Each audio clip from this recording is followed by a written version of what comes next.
welcome back to the best thing you watch this week. There is Chris from Movies and Munchies, myself, Ruben from the Ruby Tuesday. Today we're going to be talking about some gods, we're going to be talking about some Nazis, we might talk about a Doctor Who, and in our Patreon, 2 new anime reviews are jumping up there with Ghost in the Shell and Wolf Rain. That we're also going to be talking about a multiverse that's not MCU. So we have a lot to cover, really exciting. Thank you everybody that's joining us today already. I've seen all your comments already, which is awesome. I love our community. But first of all, hi Chris, how are you? Hi. Good, Ruben. How you doing? I'm all right. It's warm. I have a fan on my feet. I'm drinking cool lemonade with ice. My conservatory / studios baking. How's your weather? It sucks here. It's hot. In California, it was 90 degrees yesterday. It's going to be 95 today. You do live by a Hull gate, don't you? Yes, I do. What's that place called? Death Valley. Death Valley. Like, yeah, come I'm on. not. I am several hours away from that, but it's still, it's ridiculous. But I got a fan going also, except I don't have a cold beverage. I do have my coffee this morning because it is only 8 o'clock. Oh, yeah, cool. And I almost overslept. So. Yeah. I saw that you popped in just a few minutes before, and I was like, is he alive? Not yet, but I got coffee, so I will Once be. you had coffee. Obviously, we're going to do the normal routine this week, which is basically Chris does the movie quote quiz. Whoever's won last week, he'll give us a few more. I will ask a question. We will jump into the best thing we watched. Then we will talk about entertainment news and what we're looking forward to, as well as chatting to you guys, which is the best part, in my opinion. So much fun. We also have that Patreon that I mentioned that starts at just £1. Got a great community there. Over 100 videos on that Patreon now, and 2 new anime dropping today. Thanks to, well, in the next couple of days, thanks to you, Tucker, who has asked us to review one of them. And the extra one is just a treat that I've been trying to get Chris to watch for a long time. That Ghost in the Shell. All right, so should we go through the comments before we do your movie quick quiz and see how everybody is? I think we should. Yeah, let me write down the time codes because you know how I need to do that. I do know how you need to do that. Let's see. So we've got, oh gosh, so we'll just start at the top. Leo the Short Guy, good morning. Good morning. Peter Kvas, I hope I said your last name correctly. Hello. Welcome there. Happy finals Saturday from Chris Retzlaff. Baby lasagna, let's effing go. What finals? I don't know. I don't understand. Is there a football final going on? As in, maybe he's talking about the music one we have going on Eurovision. Yeah. Oh, is Eurovision. that baby lasagna in there someplace? I think Baby Lasagna is a song. Yeah. Really? Okay. Yeah. Okay. Chris can tell us, Yeah. but yeah, it's a big deal in Europe. At least everybody parties. Wow, that's crazy. But I mean, it's awesome. Yale. Okay, you're here. We can start now. Thank you. Good. Okay. Thanks. Yeah. Outstanding. Nakat. Hey. Hi, Nakat. Glad you're here. It's hot and sunny in Seattle, says Leo the Short Guy. Oh, so one of the two days in Seattle that's sunny and hot. Congratulations. You know what though? Okay, Leo, I got to ask you this. Yesterday, I saw pictures from friends who live in Washington that saw the Northern Lights, the Aurora Borealis. Did you happen to see that also? How cool is that? Dude, I was sleeping, and it was all around. I didn't even know it was happening in the news. And I wake up this morning, and everybody has seen it. That's on my bucket list, man. I was so pissed. Oh gosh, yeah, I would love. There's no way in the world around where I live, so that's. So that you didn't have it? No, we did not have it that around sucks, here. man. It was just dark outside. Dark. Okay. Yeah. Niket, are you gonna watch and review Unfrosted? No. No. I thought about it, and then I kept seeing. I mean, for me, Jerry Seinfeld was a little problematic, and I was sometimes never a actually- Seinfeld fan anyway. I just didn't like the humor. So Yeah, well, this is like apparently one of the least funny movies in I've the heard last bad long time. things only. Like Yes, very, I'm not, very bad I'm not things. putting myself through that. So the No. answer is no to that. Sorry, Yeah. Nickhead. Just know that it's probably poo. So Yeah. there you go. We're Everything saving you comes some down to time. poo. Yeah. Everything comes down to poo. All right. Yale says it's 6 p.m. there. Watch the you watched the Garfield movie and it was horrible except for the first 20 minutes. See, I didn't mind the old Garfield movies. Those were live action CGI, and they were Sure. funny for families. They got the spirit of the Garfield cartoons, which I grew up on. Like I was into Garfield. Loved that comedy between John and was it Odie? Odie, yeah. Odie, yeah, hilarious. Garfield and Friends, what a great animated series. Yeah, so I was wary when Chris Pratt was doing the voice, like, and I don't think it's him. I just think I hear the stories naff. Naff. Oh, that's a Yeah. good word. What does that mean? Crap? Rubbish. Poo? Naff. Yeah. Poo. Okay. Naff. How do you spell that? N-A-F-F? I don't know. I've never spelt it before. It's just Just a, like it's colloquialism. Yeah. Okay. Cool. Cool. Bunny Dojo, Rabbit Care, and Bun Fun. Happy Saturday. Welcome to you. So glad you're here. Still so good to say that name. Dude, and then crochet a while and listen. Yeah, Come on. double. Wait, two right there, right Two right after there. each other. Good morning. Good Oh my morning. gosh. People are Good scrambling to morning. change their usernames just so that they're funny and awesome. Oh, let's see here. Peter, did you watch Piers Morgan interview with Fiona Harvey? Who is portrayed, Martha, the character of Martha in Baby Reindeer, not the actress, but the real The less Martha. Piers Morgan I have in my life, the better.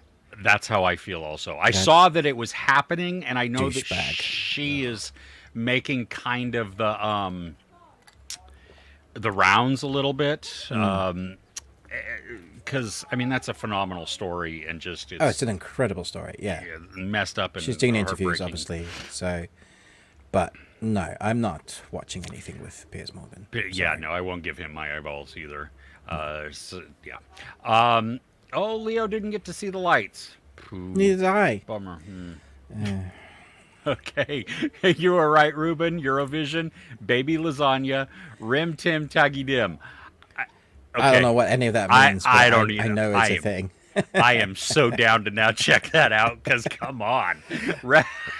We almost had to. It was almost a Patreon thing. Yeah. Oh goodness. Okay. Oh, the general. Hey, glad to be General. back. We're so glad you're here. Thank you. Welcome, Ruben. Ruben doing his duty there. We salute the rank, not the man. Good evening, guys from Son of Soils. Hey, welcome. So glad that everybody's here. Okay, we'll come back to the comments in a little bit. Ruben, should we dive into the movie quote quiz? What do you think? Yeah. Okay. Let's do it. Okay. Me and my time codes. Let me power up for it.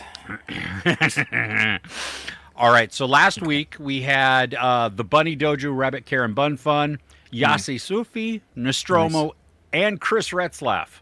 Wow, All got lots of them. people got it. Yeah. Hey, okay. Let's. Congratulations to you. Not to diminish what you did, but it was May the 4th last week. Yeah, I got two of them. I think the third one was Rogue One, but I don't know. The second one was Rogue One. Oh, that's what I meant. The second one. Yeah, Two yeah. of them were Yoda. They were. Yes, I didn't realize that. Do that. So is there something wrong with your drink? Oh, you just froze on there for a second. So it Yeah, looked you like froze as well. Yeah. Oh, good. Stupid internet. I had Comcast Xfinity down the street working on it yesterday, and we lost internet for a while. So I was like, yeah, awesome. Yay. So happy. Okay, so the answers, because it was Star Wars Day last week, The Phantom Menace, Rogue One, and Attack of the Clones. Yeah, that's what I thought they were. Yeah, good. Okay, this week there is a theme. I'm not going to tell you what it is, but here we go. Where should we take them? Number 2. Is that it? Yeah, that was it. Yeah. Okay. Number 2, people on lewd should not drive. That was kind of a bad accent there, but I apologize. I don't even know if you've seen the film I'm thinking of. Okay. Okay. And number 3, only the meek, only the meek get pinched. The bull. Did you hear that one? Because I felt like No. Could you repeat it again, please? Yeah. Only the meek get pinched. The bold survive. Okay. I don't know any of these. Did you make them extra hard? No.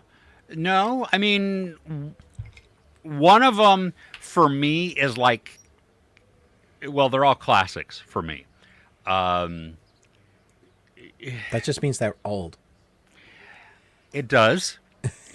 All 80s movies. Right. That's not the theme, though. Okay, just Right. so we know that. Okay, guys. Seriously, though. Yeah, it might be time for Chris to be fired. I'm willing to accept that. So, Ruben, though, while we ponder all that, do you have a question for us? I do. Okay. So, this week, we had an image that broke the internet. There it is.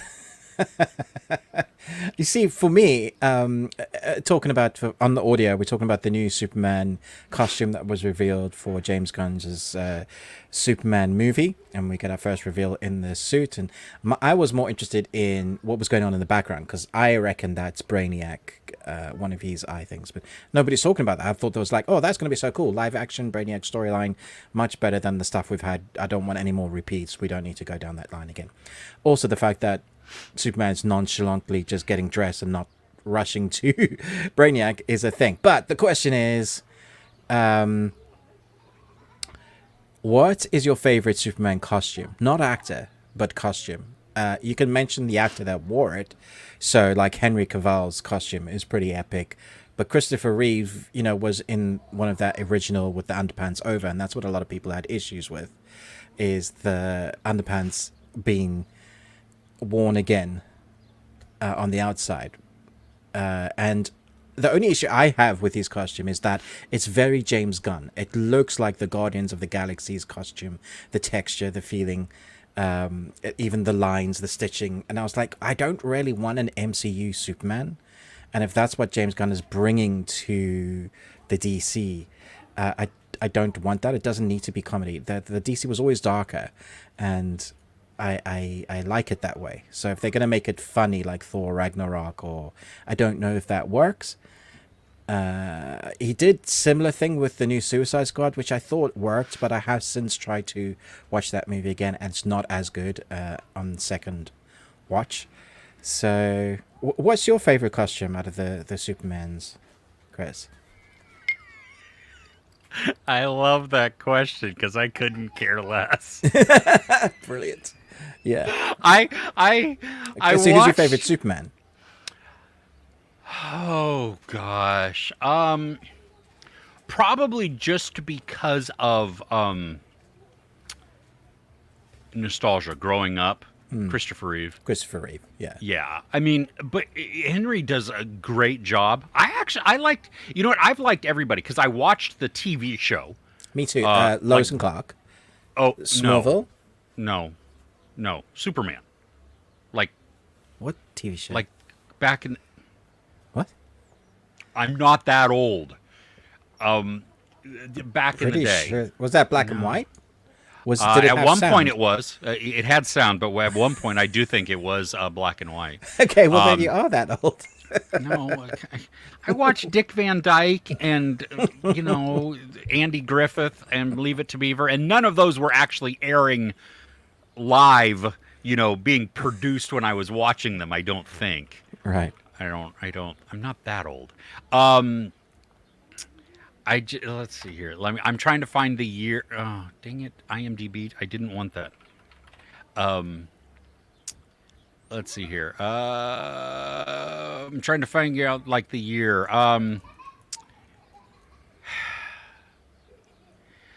Yeah. Okay. So 1952 to 1958.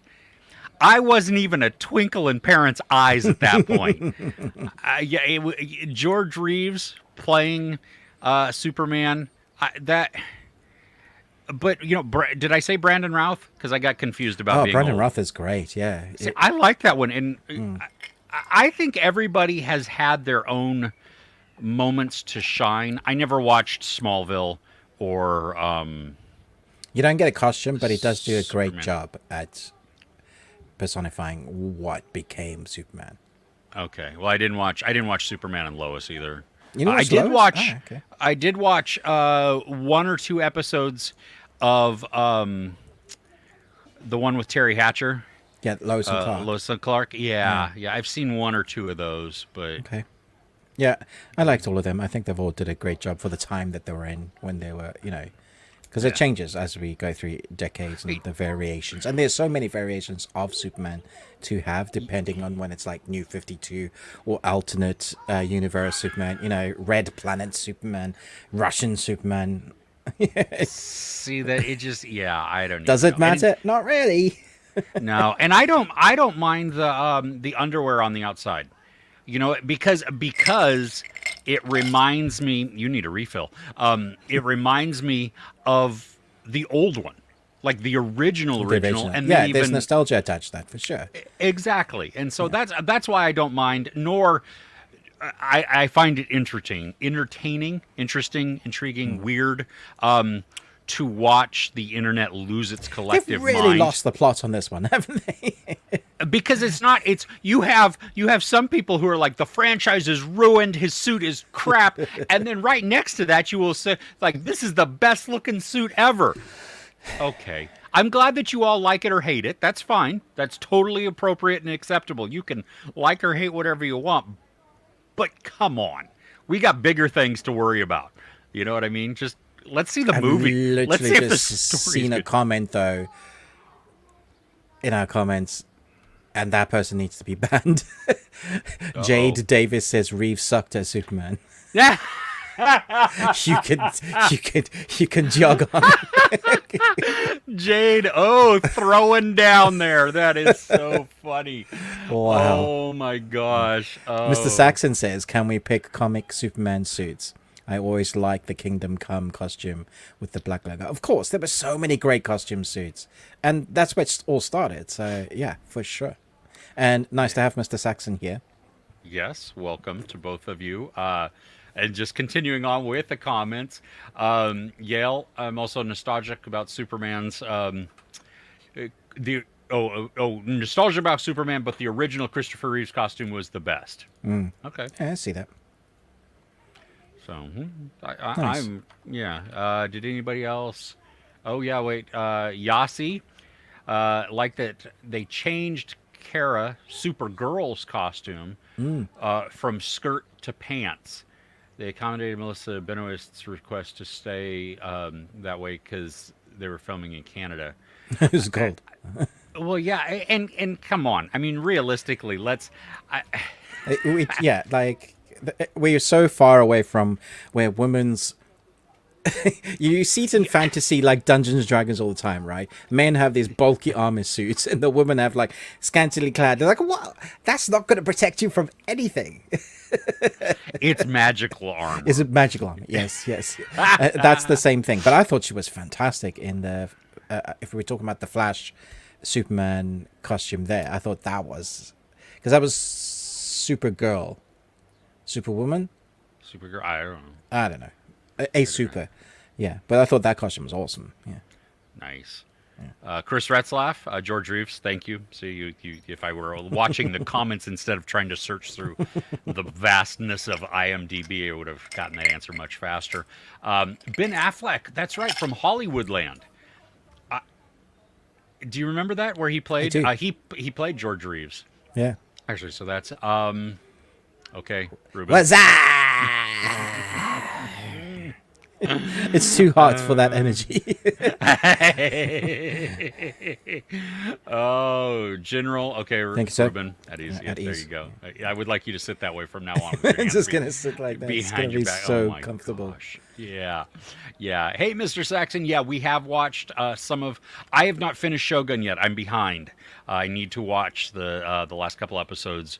Ruben though finished it, did a review. We even talked about it last week, 2 weeks ago, something like Yeah, that. got a full review So, on my channel, and yeah, a couple of podcasts ago we talked about it at length, I believe. Yeah. so awesome. Well, that's good. Uh,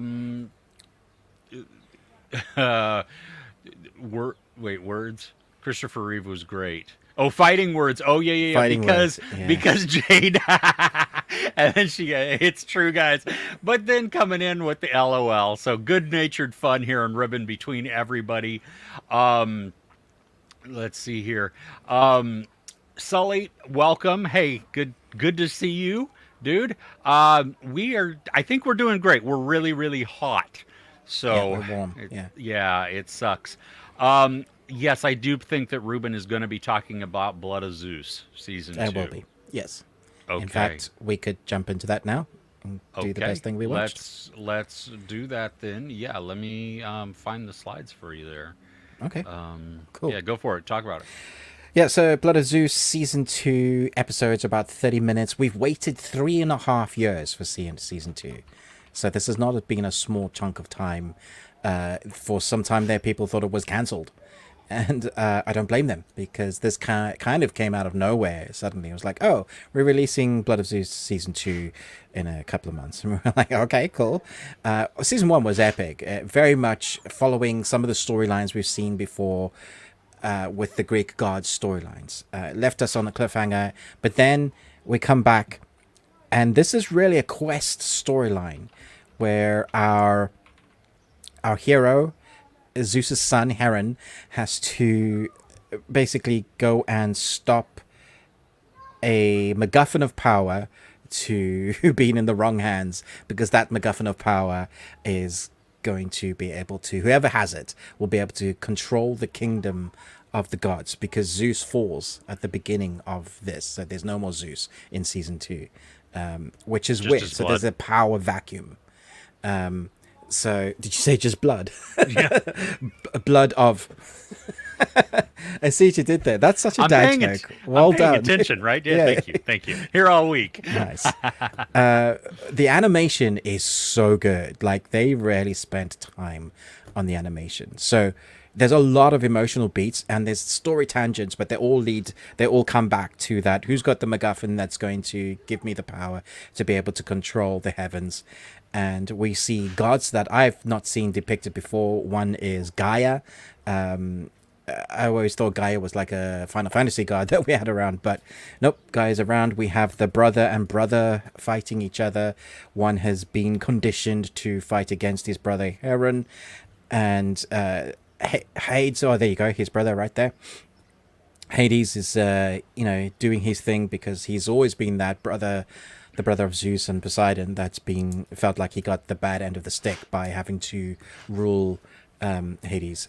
And so we have this power vacuum of all the powerful gods, and then manipulation along the way. So we have beautiful animation with great emotional story, an amazing score. The score is so epic. I thought they must have spent a lot of money on the score, because it reminded me of like Cleopatra, Ben-Hur, and then the epicness of the orchestra that you get in Lord of the Rings, those kind of orchestra pieces, and it was just beautiful. So every time there was an emotional piece of big action, they really went for it. And what I love about this one is, like, we get a lot of fantasy creatures as well. Like, every episode, there's enough going on that you're like, you have to pay attention, because there's so much story developing. There's so much action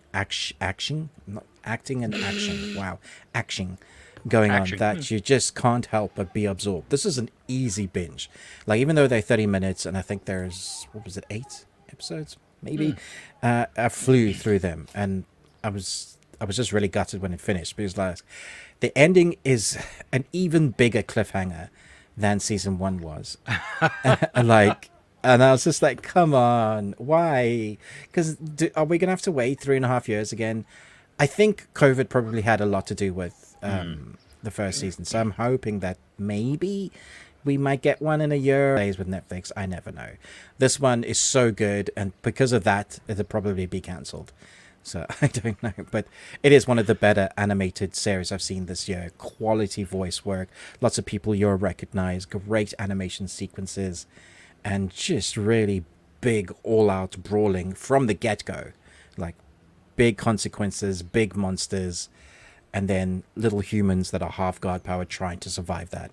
So pretty cool. Nice. I put a slide up here. Is this the dude from God of War? Yes. Oh, is it really? No, but there's a lot of crossover, and there's lines from the God of War. Yeah, Kratos. Yeah, it's not Kratos, but it definitely looks like him. Yeah, yeah, that's what I. At some point, he just needs to go, boy. Cool. Okay, that's fun. Well, I'm glad that it was good. That's It's outstanding. so good. Yeah. Oh my gosh. Okay. Well, then, what do I want to talk about? I don't know. I have several on my list. Okay. I'm gonna talk about, because apropos for what we do, there. Did you speak English? Yeah. What was apropos? Like appropriate for what we're talking about? Is that a real word? Apropos. Yes. Are you sure? All right, comments. Go for it. It's like aluminum all over again. Yeah, exactly. Definitions there. It has an S on the end also, so it's silent. But Oh, a silent S, apropos. Yeah. Are you talking about approximately? Approx? No, that's a whole different word definition. Okay, apropos. I'm going to write it down. Yeah. Yes. I learned a new word. There you go. Chris says this fake word. Sorry, let's talk about Bodkin, because I'm excited to talk about it. Yeah, okay, so we've got an English woman, an Irish woman, and an American, that sounds like it's the beginning of a joke. You know, they go to Ireland. Walk into an Irish bar, which they do. Which a lot they of. do. Yes, exactly. And then the first one they go into, and that's just rubbish. And so they go into the better one later. They need one that's got atmosphere. Yeah. Yeah. But they're podcasters. Actually, Will Forte is the podcaster. And let me pull up their names, because I know that what's her McGubbins? Yeah, what's her name? Robin Cara, who is in Trying as Jen, an Apple show. She's playing Emmy, who is a research assistant from The Guardian, who's assigned to Will Forte's character. Yeah. And then we have Siobhan Cullen, who plays Dove. Now, Dove is an investigative journalist from The Guardian, who has been kind of stuck in with them to avoid some issues that she had going on in her professional life because of a story. Mm-hmm. That's all you need to know. We know that right at the beginning of the show, so it's not even like spoiler.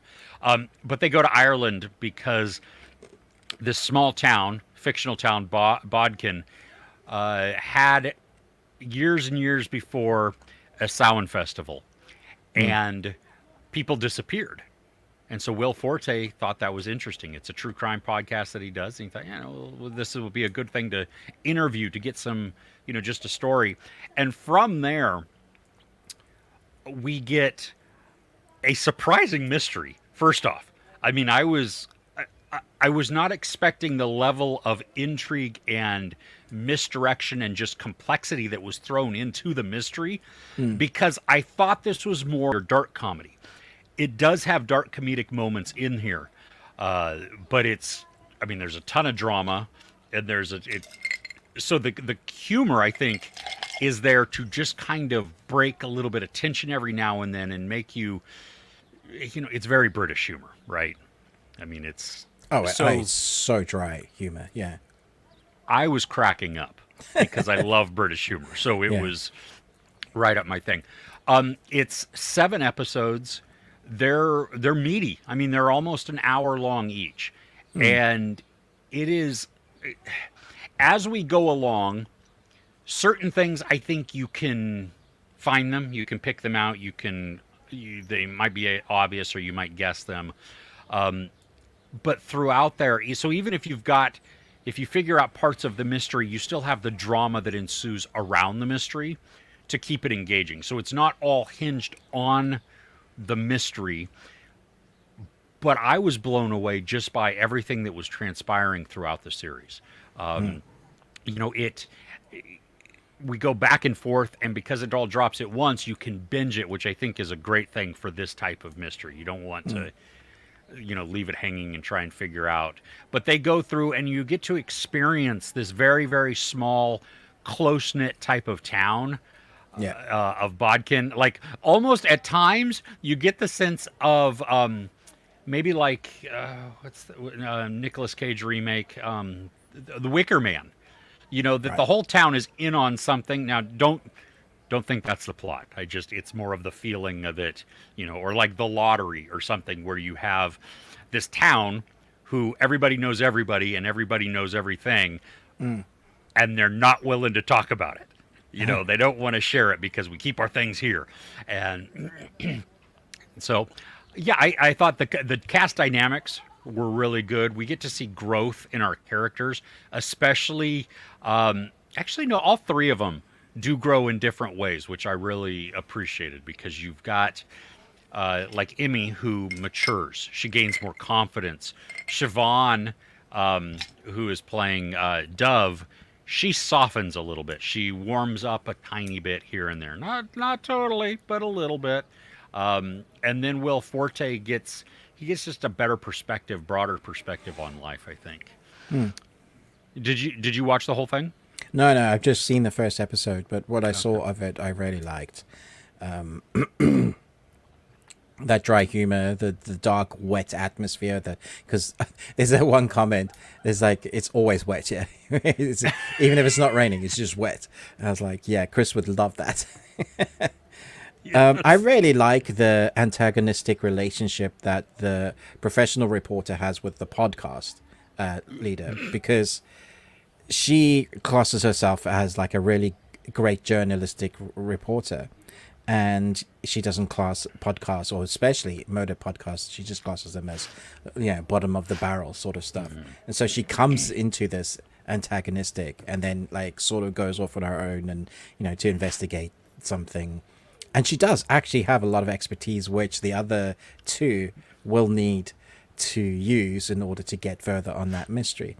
And it's even in that episode 1, just seeing them starting to figure out how their relationship is going to work was a lot of fun.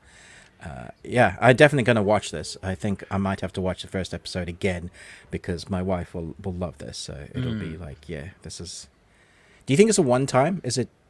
Do they leave it open? Like this case is wrapped up. Like they finished it, but I could see how they could continue on. They don't have to, though. That's the great thing, is that there's obviously, because of all the people that we meet within this small town, other stories come to light, other mysteries, other hidden things, and so it does open itself up for further even if they're not doing podcast, just the further investigation, the questions, the stories. Yeah. Because there are some character mysteries that are going on within the podcasting trio that, that plays in really well also. So it amps up even more intrigue, and just like, ooh, wait a minute. It gives a little bit more depth here and there. So... And we have that ongoing gag. Every time they talk about doing a podcast. That cracked me up. Do people listen to those? Do people listen to this? It really works, that gag. I don't know why. Every time, even in the first episode, it was like done 3-4 times, and I was cracking out. I was like, this is going to be funny. It was. So it was, a lot of fun. I think, because it's all out now on Netflix, it's an easy binge. We both my wife and I were very just engaged in it. Like, couldn't stop watching. Like, wanted to hit next episode to see what's coming up next, because the mystery it gets so good that Wow, I'm hooked. Answer me. Tell me what it is. I think you want to know. Yeah, which is great. Yeah. They feed you enough to keep you hooked, but not, they don't like keep you hooked that you just get irritated and switch off. Like, you're telling me nothing. Because I can tell you seasons of Lost or the new show that's like Lost. It's pissing me off. Oh, well, and apparently, though, like it has been renewed for season 3. It has. I've got to finish season 2. I've got to. I was just getting frustrated with it, and I just. Yeah, you and me both. Yeah. Yeah. So, but apparently, people are loving it, and they've given, they've given the green light for about 3. Lost. Yeah, exactly. Let's go to the comments. Yes. Okay, catching up. Oh. So, Mr. Saxon just going back to the Shogun thing. Yeah, catch up. We got a lot of stuff. Yeah, just hit that playlist and keep watching continuously for hours. Yes, that definitely helps. Christopher Reeves and Keanu Reeves, they are second cousins. Are they actually? No. Oh, as long as you're talking crap. What is it? Yeah. What? I am way too trusting. Yeah, my daughter-in-law says the same thing. She's like, the way you say things with confidence is scary. Because I just start talking about something and like, I'm not gonna trust you at all, though. Yeah, no, yeah. Oh, Bunny Dojo, love them all, but Christopher Reeve is my favorite. Superman, on and off screen. Yeah, he was so good off screen. Yeah. Yeah. Wants to see bright colors in this suit.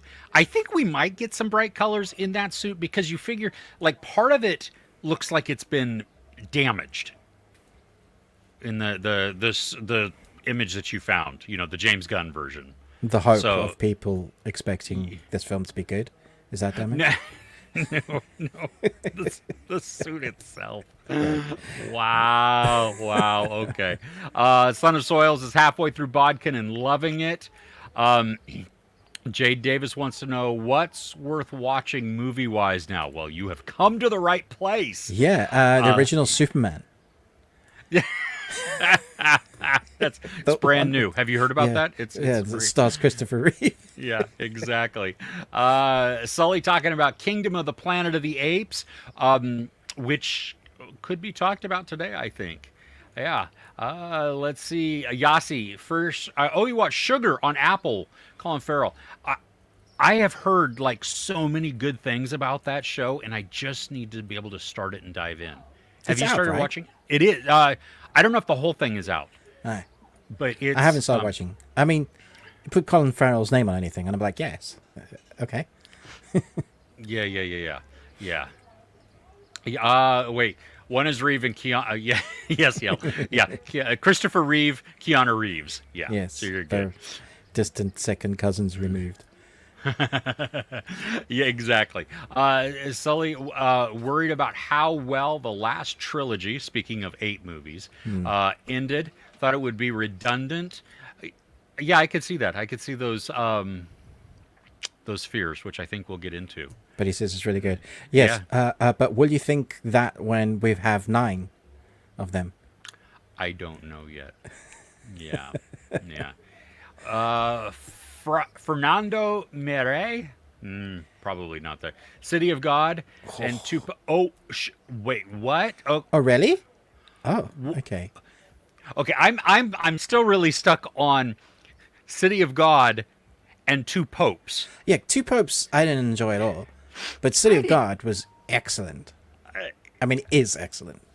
Yeah, that is one of the must-see movies. Yeah, if you have a poster of the 1,000 movies you have to watch in your lifetime, that will be up there for sure. I would think even 100 movies you should watch it. Yeah, maybe. Yeah. But wow, I did not realize that. Now I'm even more like. Do you think he directed all the episodes or just some? I don't know. That's a good question. Yeah, that's why I asked it. Yeah. Anybody watched Shard Lake Hunt? He just brushed over that one. And then it clicked. Ruben's been very shirty, and you're just like, yeah, all right. But see, it didn't fully register. I did, yeah. And then That's why I asked it, damn it. I'm over here just talking out loud. Whatever. Yeah, whatever. Oh, goodness. Okay. Does anyone watch Shard Lake on Disney? It's recommended to me, but you're not sure. I have not watched it. Ruben, did you watch any of it? I watched the first episode, and I'm not going back. So that Okay. tells you how I feel about that. Yes. And let's also talk about the man's name, and he is brilliant. I've talked to Ruben about this, and I'm not the first one. This is not a Chris original thought by any means. But the way that the Irish actor spells his name, it should either be pronounced Sean Bon or Sean Bean. You cannot have one letter changed on each word and it be Sean Bean. That makes no sense. My brain breaks at that. It's English. English is broken. It always English has is been. broken. It is a terrible Also, language. will he survive? Because it's Sean Bean, isn't it? No. He's going to be dead after 2 episodes. How many At beans have least you he seen? gets 2 A episodes. few. Yeah. Okay, so Yasi, apropos, French means about. Yeah, it's French, so it's not English. Oh, okay. So, en parte apropos de film means we talk about movies. There you go. Shiny, hola gents, chat late. Wow. Oh, okay. I'll let you do this because it continues, Right? Ruben. What happens? Well, okay, so you see the first part of the comment, right? Yeah. What's up? Hi, Shiny. Oh gosh. Okay, Alexander Pantoja. I added Pantoja? Yeah. Pantoja. Alexander, Blood of Zeus. Can't wait to watch it. Good. Ruben loved it. It kills me though that cliffhanger of at the end. Dude. I don't. Yeah. Bodkin, season 1 or episode 1. Yeah, watch more than that. Yeah, see, you'll love it. The Third Day vibe with Jude Law. Have you seen that, Ruben? Do you know what That's the such Third Day a is? weird series. It had great vibes. There was a live, like Sky did this thing. It was so weird where they literally did acting for 24 hours live as part of the series. So they have a number of episodes that aired before and a number that aired after. And in the middle of that, they had this live segment where the actors acted live. They filmed it live. They had cameras on set. Jude Law was there and they just continued to act. It was one of the most mesmerizing and boring things I've ever seen. That live segment. Because there was literally hours of nothing. But you wanted to know what was going to happen. Yeah. I don't even think I've heard about this. A man and woman make separate journeys to a mysterious island off the British coast. Is it Bonkers. like what is the lake house? No, it's more like a Amish people sort of thing. Oh, Yeah. okay. It's very cool. Yeah. Okay. Cool. Let's see here. Have we heard about the reboot of Sliders? No. Yeah, what? Wow. Okay. Wow. Will I they mean, get that's so old and the graphics is terrible now. So, yeah, I could see that working. But weren't the characters, I mean, because you had John Rhys Davies and I used to watch the heck out of that, but I don't remember any of it. Crush, I can't remember. Jerry O'Connell. Yes, I was thinking O'Connell. from Jerry Maguire. I was thinking his character there. But okay, yeah, no, I didn't. Do you think? Okay, so I never watched the show, so wasn't it kind of like a Quantum Leap type of? Yeah, very much so. It was less serious and more fun. Yeah. Okay, so do you think it would be time for a? Yeah, like I think they could. Yeah. Okay. Mode.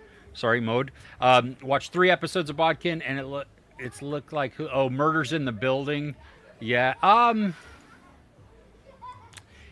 Yeah, I guess I could see that. I mean, like don't see that, but okay. the layered, maybe everybody knowing something or people knowing something and hiding secrets and stuff like that. Yeah, maybe in theme, but like aesthetics and feeling and all that's very different. Yeah. Very, very different. Yeah.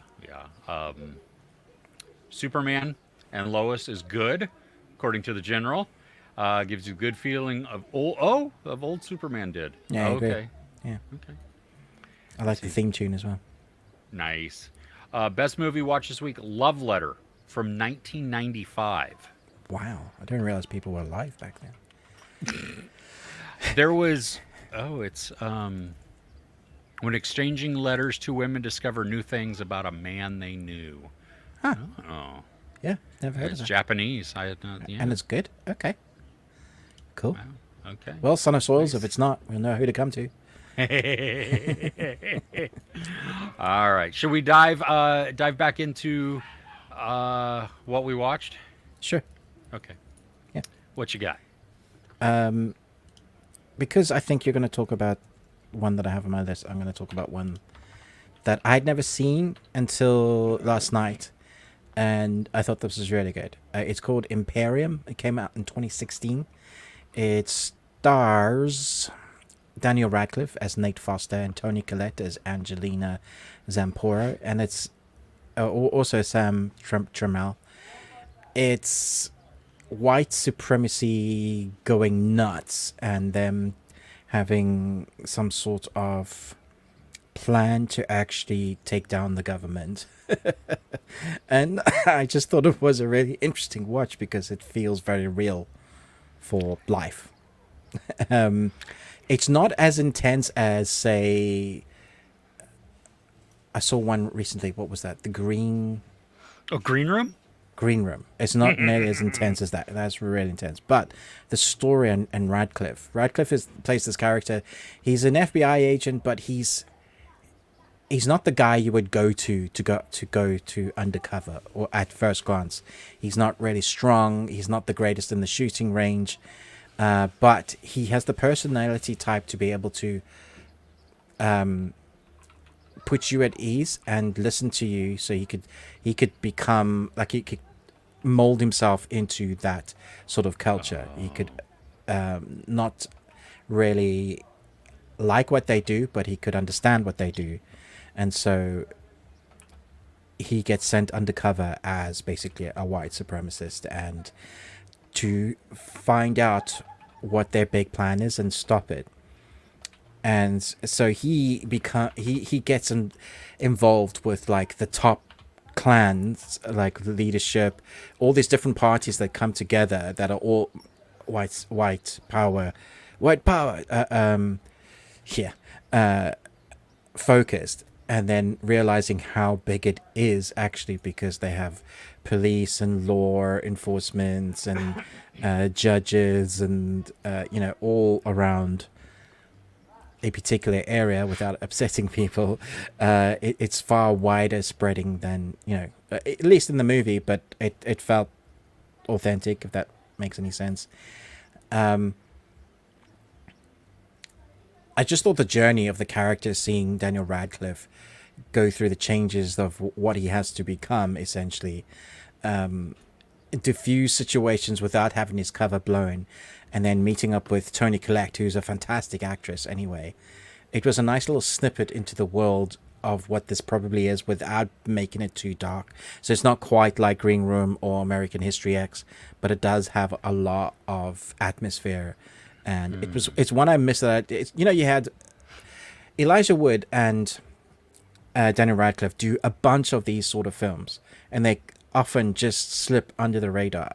They both have an amazing back catalogue of their top AAA films, and then you have like The Flatulent Man, hey, it's Swiss Army Man, yeah, which is excellent. Is actually so good. And so here's another little gem that I thought, oh wow, this is actually really good, well acted, well put together. It doesn't outstay its welcome.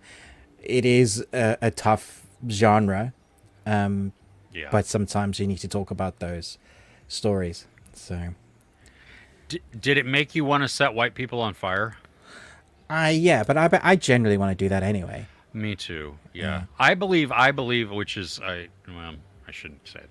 Never mind. I'm not going to talk about it because it'll get us demonetized, or I'll have FBI at my door. I'm just saying though that at these riots, these protests where the bigots march down the street with their how tough they are with their faces all covered.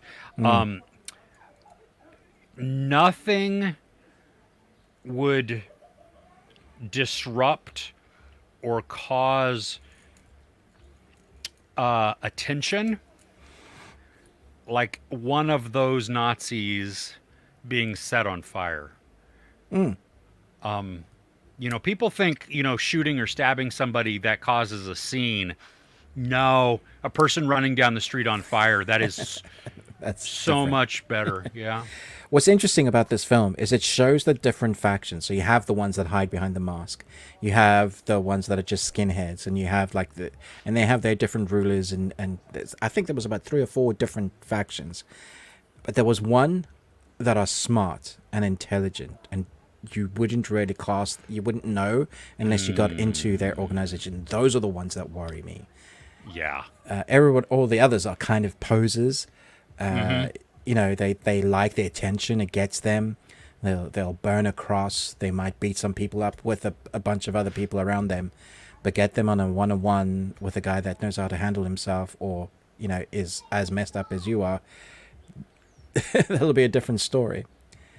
Yeah. How did you come across this? It was just came up on my recommended list, so obviously thinks I like white power movies, so Okay. I don't think I've ever heard of it. So it looks, I'm glad it's worth checking out. That's awesome. yeah, I like to talk about older movies sometimes, and Yeah. I give people something else to watch. I like that. I like that a lot. Well, I'm not going to talk about something old at this moment. Okay. Because I want to talk Apart from about. Yeah, wow. So we're just gonna do that for a little while. Ruben's in timeout. Oh my gosh, no. I am old, as evidenced by the gray. No, but I want to talk about Dark Matter. Yeah. On Apple TV, it dropped this week. The first 2 episodes, there are 9 episodes altogether, and it's based on a book by Blake Crouch. I read the book a few years ago, and which I think is great because it allows me to remember the gist of certain things, but not every single tiny little detail. So I can enjoy the series, seeing how it sticks to the heart of the novel. But if there are nuances here or there that are either left out, changed, reworked, whatever, I don't really remember those pieces, and so it didn't matter.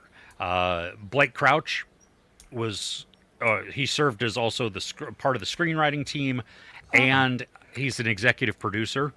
Nice. So it's not like, if they're making changes to this, like he's left out, signed off on it. Yeah. Exactly. Yeah. So we have what it is we have Joel Edgerton, who is a brilliant scientist. He makes a decision to have a family versus pursuing his career. And so he's married to Jennifer Connelly. They have a teenage son. And he goes to a celebration for his friend. When Edgerton is walking back home to just, from the bar, he's kidnapped. And from there, his life unravels, and we get to watch now stories play out in multiple realities. And I hated that they used the word multiverse in the series, just because it has become a triggering word, because we had, in that short period of time, several, so many, yeah, and not all of them were done well. I saw in your review you talked about Everything Everywhere All at Once, one of the best ways to do it. Yeah. So this one, it explains what's going on by the end of episode 2, because I think that's important, because if you don't know kind of the crux of what's happening and why, not necessarily why this is occurring. Like I say, you say that, but I was still confused until like episode 5. Were you really? Yeah. Okay. Because my wife was asking, as we're watching episode 1, she's making all kinds of guesses, like, oh, it's this, or is this what's going on? Is this? And I definitely got the first, like, what's actually happened with the kidnapping. Like, that was self-explanatory before it sort of happened. But, like, the wider scope of what the hell's going on, I was like, eh? Well, and that's kind of fun. That allows that um, mystery, maybe, I guess. Part of it is a mystery. I mean, it's way more like, I think, family drama within there because of the relationships. So, I don't think I enjoyed it as much as you. I was distracted or annoyed a lot when we went back to the main timeline, to see how the face-off family was going along, and there was a lot of drama. And will she get it? Will she figure it out? You know, it took a while, and then we go back to the storyline that I'm so invested in and so interested in, because that's all the sci-fi bits. It's how do I not? There's I know. cube, and there's stuff in the cube, and it's bigger on the the inside. yes, exactly. And what they experience in there is where like the MCU starts to the multiverse, the MCU, hilarious. That's how my brain associates that. So funny. They've done this better than the MCU, I think. So much better. Consequences, brutal consequences sometimes. Yeah, I was really invested in their storyline and for the dad to get back to his family. I like that there are dwindling resources. So, and you can count hope in that, time. Time was a big one, I thought. Yeah. Yeah, and then some physical resources as well. And so it added that extra level of pressure to what Edgerton's his it was funny because to explain it to my wife as we were going, when especially not even explain it, but as we were going back and forth and talking about it, I assigned numbers to Joel Edgerton's Jason before the show did. Right. So just to keep it straight, and then So as an adaptation, how did it fare for you? I thought it was really good. I thought it was solid. Like the first episode starts out exactly how I remember the book starting out. Nice. And then as the story progresses, there were beats in there that I do remember, and that's like the resources dwindling, that type of thing. There might be changes within there, but I didn't remember them because it wasn't as fresh in my mind like reading it, 2 weeks ago. So any of those small types of things, I mean, maybe they put a character in a different spot, or maybe they did something with a different character. Like even at the end, I don't remember the novel ending the way that the last scene of the okay, that's interesting. show does, which honestly, I want the series to be over and done. Right. I want it a one limited series type of thing. Excuse me. I think though they could begin, or they could do a second season. They could do a second multiverse story. Yeah, in a but different universe? I don't think it's even. You don't need to. No. I don't think it would be engaging. Like, why? What am I doing? I would be watching more of the same with people that Different I don't characters necessarily... affected with the same sort of thing, but not them. Yeah. I do have one negativity, and I think that it's a fairly big one. This series, a lot of it is shot in the dark. And no joke. You remember that episode I mentioned in my review from Game of Thrones? That's supposed to be epic. Yes. But we couldn't see a damn thing for at least half an hour of the movie. Yeah. There's a lot of this. Like, I watched at night on my phone, nothing else was on, and I'm like, I'm still struggling to see this on full brightness. What the frick, man? Yeah, I was, every time we got towards the box or anything like that, I was really struggling, because a lot of it is it's, in theory, it's really cool, and the way that certain things appear and disappear and happen is really cool, but I was struggling. I still want to see it. Yeah, exactly. Yeah, because it doesn't need to be that dark. I mean, no, it doesn't. We get it. Like you can with how much they skewer the truth in film and TV series, this was an easy fix. Yeah, exactly. So yeah, that was my biggest complaint also. Okay. What did you think though? What do you think about watching it week to week? I mean, I think binging it is better, but I don't even know about binging because it is long. It's a long ask for a binge. Some of those episodes are over an hour. I was thinking about this. The chunks, like 3 episodes, 3 episodes, 3 episodes. Oh, Because it's 9, right? yeah, it is 9. Yeah, it's 9. I think because then it's like a long movie, and it does feel like it's a long movie that's being chopped up. I mentioned this in my review. Some series feel like they're made for episodic. This just feels like a long movie that's being chopped up into story bits, and so I can see people binging it if they have that amount of time. But I would say big chunks, and then you'll get through it very quickly. Okay. I don't know. There you That's go. just my 2 cents. Yeah. No, I can see that. I mean, I like the idea of chunking it up because it was long. I mean, I am pretty chunky. I am too. You just can't see mine, so so I keep scooting down in my chair. I know. No, it was a lot to take in for the brain. I think also, if you take it, There's a lot going on. Yeah, for sure. Yeah. Fantastic series. Like the cinematography of When We See It, beautifully shot.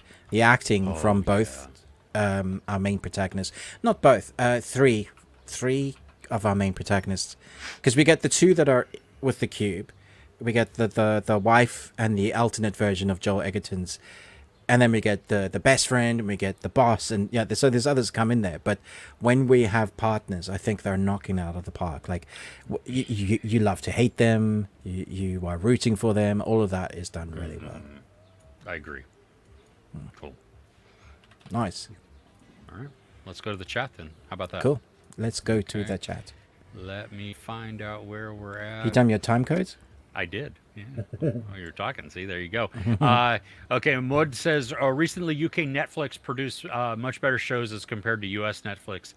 Well, British shows are always better than American. I think more often than not what Netflix does is buy BBC British series and then plonk their name on for the rest of the world. So it's not necessarily them actually.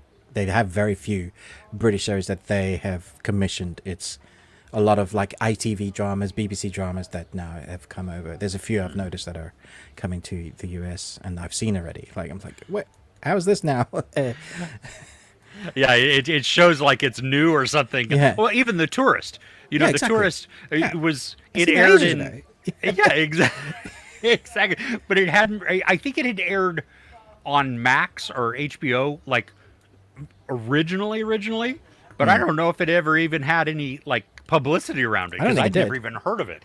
Yeah. So there you go. Alexander wants to know: is anybody watching X-Men '97? I still haven't caught up on a bunch of the episodes, but what I have seen is excellent. Okay. All right. I'm not watching it. Yes, but we know. yeah, I know. Right. Sorry, Jade, you don't get to comment. You don't like Christopher Reeve. So. But she likes X-Men '97. See, so redeeming okay, right there. Redeemed. Okay. Yeah. Yeah. Nakayama Miho's Love Letter. Oh yeah, that is the one we were talking about before. Yeah, from 1995. Oh no, this is. She stars in that. Yeah. Yep. Also, hi, love you. Hi. Yes. Glad you made it. Mo said last week I've been watching Bodies on Netflix. Oh yeah, that's that time traveling one. Not Do you remember that, Body Ruben? Problem. No, not 3 Body Problem. It was the body where it ends up like the naked dead guy ends up in the exact same alley in Britain. Yeah, that was great. 3 different. Yeah, that was really different. Lots of fun. Yeah. Today's lesson is don't. I agree, Shiny. Yeah, spot on. Sean bombed. There you go. He could be the next James Bond. Scene beam. Yeah, he's okay. You followed the live segment for 3 days. Super boring, but it was in the background while I worked. Oh, this is going back to that. Back to that Sky original. It was so weird. So they just kept camera, like it was a Big Brother type of thing. Like Dude, it was a big deal. Yeah, they had loads of cameras, all the actors on set, and they would swap in between. So some actors would be there for like over an hour, so others could have a rest, and change. And there's like drama. They're literally doing life as if, but it was like, because it's like Amish time. It's set with proper atmosphere, and it's on like a separate island, like off land. So it did work for what they were doing, but it was like you got little clues as to there was like a cult, and so you got little clues as things were revealed, but it's definitely a thing to have on the background. But there were actual episodes as well for the story that were edited and all that. So yeah. So do you need to see? I don't think so. I don't. I'm trying to. I don't know, because I can't see how it would be the same experience. Yeah. Yeah, I don't. Okay. Yeah, Also, who's going to do that? I mean, it may not even be live anymore. It may just have the episodes. Oh, like they cut out that part of it because it was. In fact, you can go on my channel and go way back, like type up, and I streamed it with Kirsten for a few hours, and did you really? Yeah, I did, and I got away with it. So, and we just chatted over it, which people were annoyed with. And my face is frozen for some reason. I'll change the battery. No, it was something about Wi-Fi. I think we're okay. Well, maybe you. No, my battery's run out. Your battery died also. Okay. Okay. Well, I'll keep going through the comments here while you do that. Seen the movie A Perfect Day from 2015. Really good, lighthearted, war-themed movie. That is a whole lot of words that don't totally go together. Lighthearted, war-themed movie. Group of aid workers work to resolve a crisis in an armed conflict zone. I don't think I've... Oh, I have heard of this because of The Well. That's where I remember seeing something having to do with that, as Ruben puts on his headphones. We're talking about, Nikel talked about the movie called A Perfect Day, and from 2015, with Benicio del Toro, Tim Robbins, Olga Kurylenko. Just a perfect day. And there's a well in this. So they're aid workers are trying to solve a crisis within an armed conflict zone. I've never seen this or heard of it. I've heard of it. I did not by name. I didn't recognize it by name, but once I saw some of the pictures and stuff, I do remember it, but I've never seen it. In the US, if anybody wants to, it's on AMC Plus. I like Benicio del Toro sometimes, not in everything. Tim Robbins is normally awesome. And Olga Kurylenko, she's been in some stuff. Mm-hmm. I just watched, which made me now want to rewatch the movie, but I watched the lineup scene from Usual Suspects. And it's, apparently it was improv'd. Like, oh, really? And Hilarious. So there is a point where Benicio del Toro, because he goes after, not Daniel Baldwin, Billy Baldwin? Is it Billy Baldwin? One of the Baldwin brothers. Yeah, it is Billy Baldwin. And they're like, can you say that in English, please? Benicio del Toro's like, what?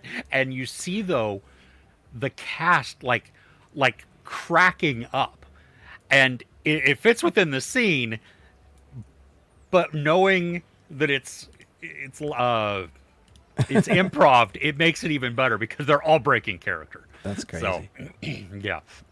Love you. No, we have not talked about Kingdom yet. But it, okay. Yeah, we'll discuss that, I think, where it fits within the other the original, or not the original, the reboot trilogy. I don't know. Yeah. Yeah. How many toys do you have which display in your background? Mode, I think, is asking me. I have more than 7 of the Funko Pops. I love that he calls them toys. I know. He didn't call them dolls, so I appreciate that. Yeah. I don't know. I have a lot of them. 1,000? No, no, not even close to that. 300. Yeah, maybe maybe less than 200 or right around 200. Okay. I'm now looking at collecting some of the blacklight versions.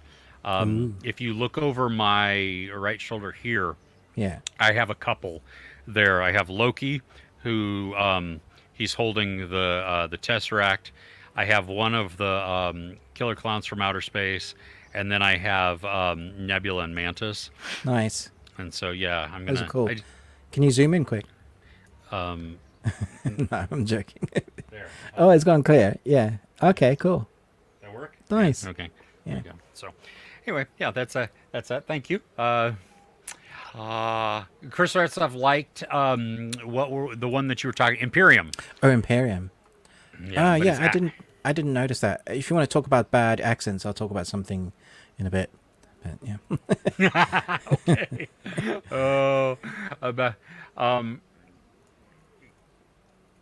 you missed my past comment about Superman armor, but I'm not asking for. I didn't see that. Did you see that one? I'm sorry, General. No, I missed it. Yeah. I don't know. I don't see that one. Last week, though, we had a couple of issues because Lovia kept giving us answers, and it was disappearing. Oh, no, I found it.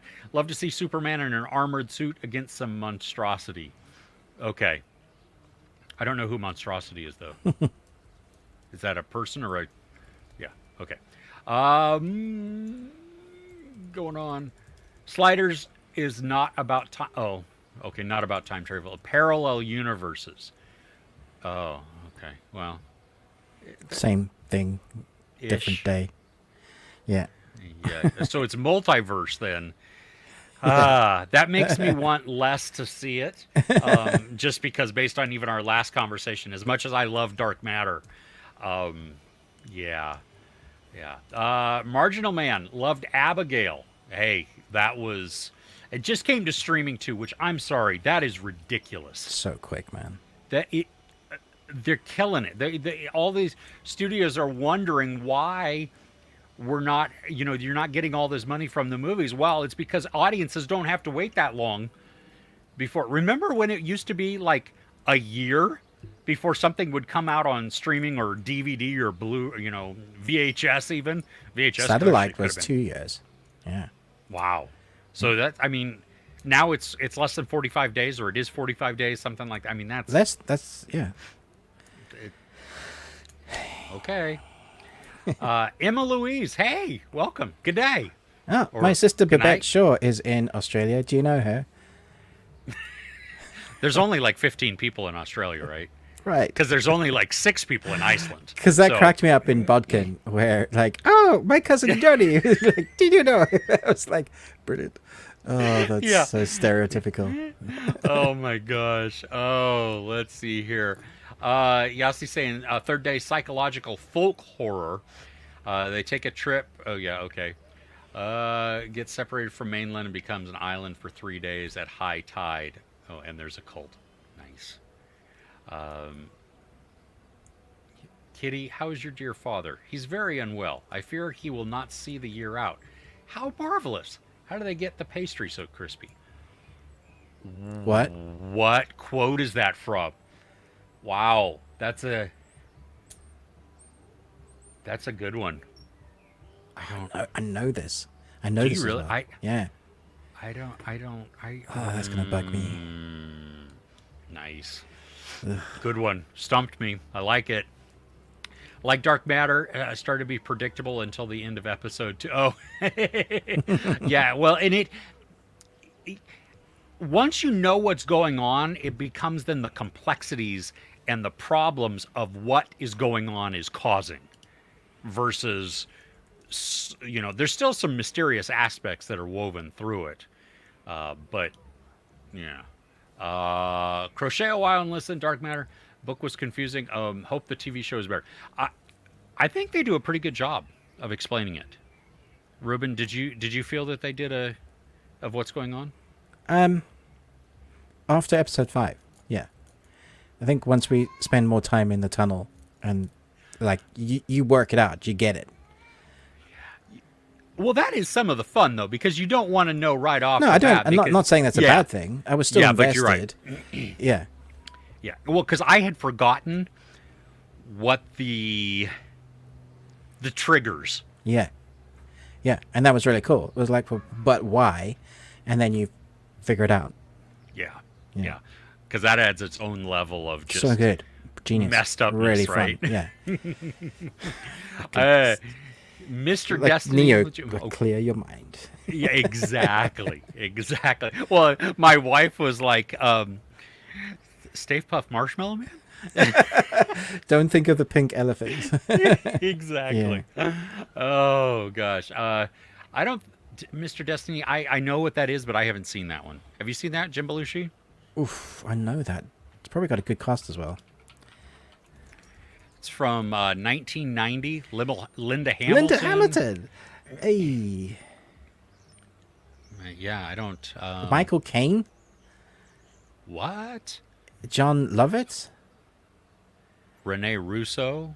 What? I need to see this film. Wow. Yeah, I haven't There's a seen this. lot of people in this. I haven't Yeah. either. Is this it's a comedy fantasy romance? Wow. All right. Add that to the list. Also, I can like somebody the- send me a list?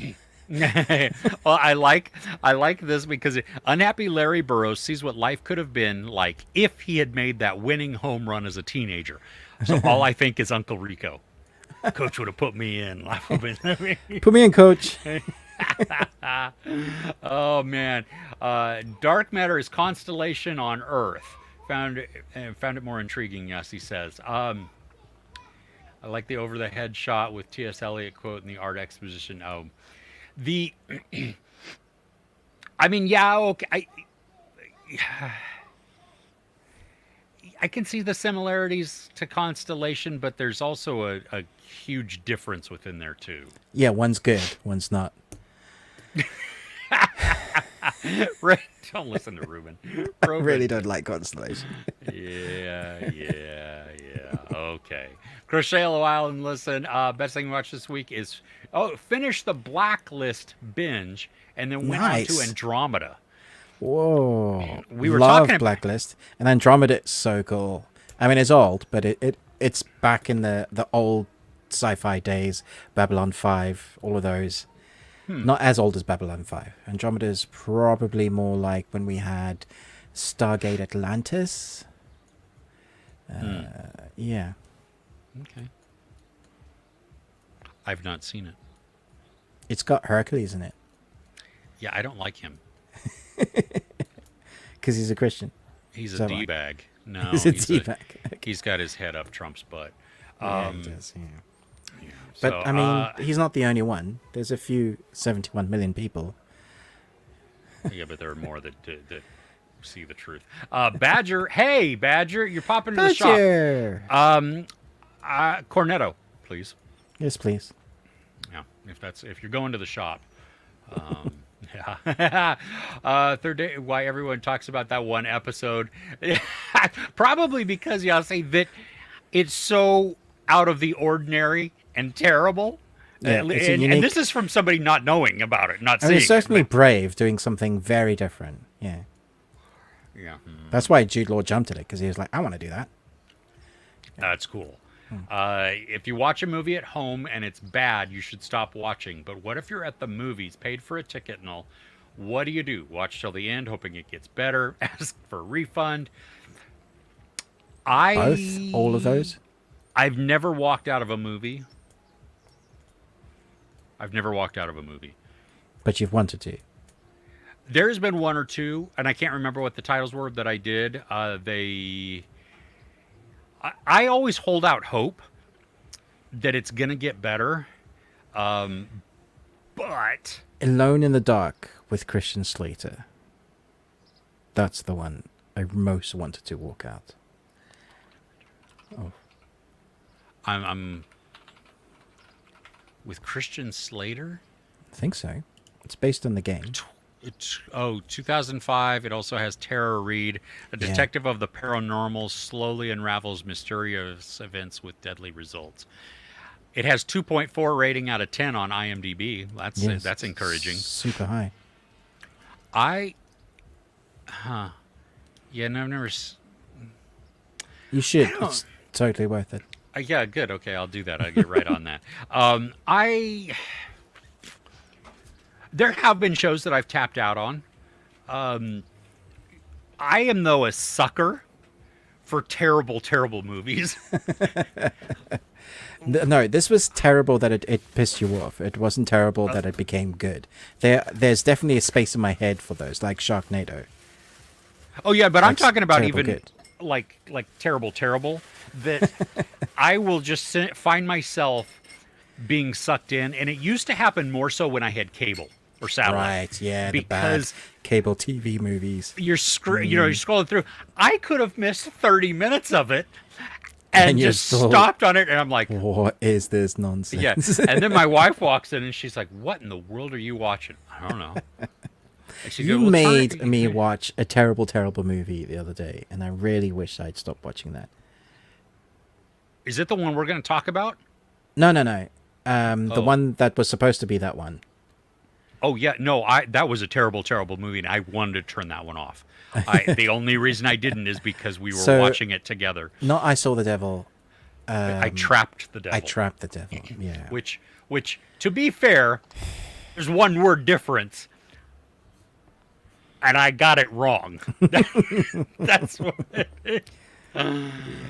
Oh, goodness. Mode wants to know about Doctor Who. Okay. Can I talk about Doctor Who quickly then? Yeah, let's do it. All right. So, new Doctor Who now has Disney money.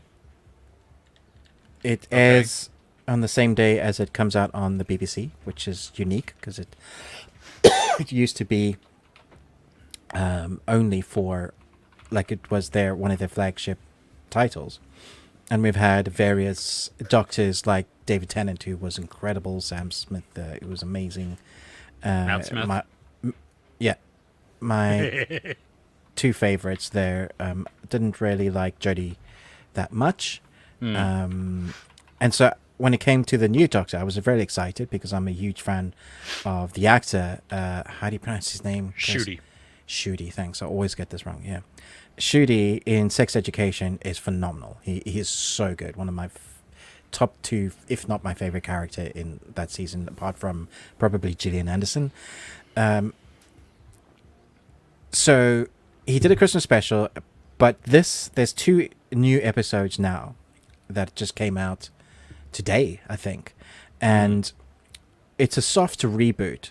So it's basically, if you don't know anything about Doctor Who, you can totally use this as your stepping stone into the Whoniverse, which they tell you all about, like the Doctor, where he comes from, the TARDIS, why it's big on the inside, why he changes faces, all of that, how old he is, his heritage, all of that is in the first episode. But the first episode is called Space Babies, and it feels so weird. I was laughing because I was like, this is off. One of the biggest things that is off is his accent. It's not American, but it sounds almost American or a bit of Irish, but he's English, and it's the strangest accent. I couldn't understand why they just didn't get him to do his accent. So it feels like he keeps breaking out of the accent that he wants to. It's just this weird amalgamation. So that's one thing. Then it's so obvious that they have Disney money because everything looks shiny and brand new, and it doesn't look lived in. Like it's got money sort of thing. It's weird. It doesn't feel right. So we have the quirkiness that I thought he would bring. Yeah. And I don't know his pronouns, so I'm just going to say he. It might be they, but so no offense meant. But he plays it interesting, but because we don't know him all that well, so it's hard to be emotionally engaged with that character because it's a new character. But as for the story, it feels very dumbed down, or like it was always for families, but for really young families now. They do some of the classic Doctor Who things, which Doctor Who always did. So they take things that we deal with in our life and put them in And so if anybody that's watching this for the first time thinks, oh, they've just made it woke. No, Doctor Who was always this. They talk about abortion. They talk about like all of those things that we talk about. Refugees. All of that is in this like first episode. And people might go, oh, well, they've made it work. No, they haven't. This has always been a tried and tested formula. They kind of take what is in our life and then make us talk about them, basically, having it part of the media. It's not preachy, I don't think, but it is there as part of the storyline. It just felt off. It didn't feel right to me at all. I spoke to my friend of mine who is a massive Doctor Who fan, and he likes it. He loves watching Doctor Who for all the little sneaky things that they put in each episode, which gives you clues as to the main big arc. And that's Doctor Who always. They have things that you can watch an episode behind, like something will be said in a dialogue line, or you'll see something in the corner, and that'll always be alluding to a bigger plot. Which I think for the Whoniverse fans, that is what they go and watch. But it definitely has split. Like the critics loved it; they gave it like 86%. Fans is on like 43 or something. So there's a huge discrepancy there. So, do you think part of that could be the what am I trying to say? Because maybe the critics have seen more than what's been released, and so they see the larger arc. I don't think so. Okay. The Doctor Who is very tight. The press people are very, very tight with what they give out. Okay. I don't think they've seen more than the two. Okay. It's curious about his accent. Why would you do that? I don't know. Yeah. Huh. Okay. I do want to see him though. I like Doctor Who a lot. Tennant is my favorite. For sure. I do enjoy Matt Smith. I thought, I think they a lot of fun. And you should be able to watch it on Disney. So it's a big part of the Disney platform now. Yeah. Yeah, which is funny because I was rewatching old episodes on Max. Bonkers. Yeah. I don't even understand. But then also though, Netflix in the US had a whole bunch of Max original stuff just drop on there recently. So who really knows? I don't know. Who's got whose license in which country is a game you play every day. Yeah. So anyway, that's my 2 cents on the Doctor Who. Okay. Cool.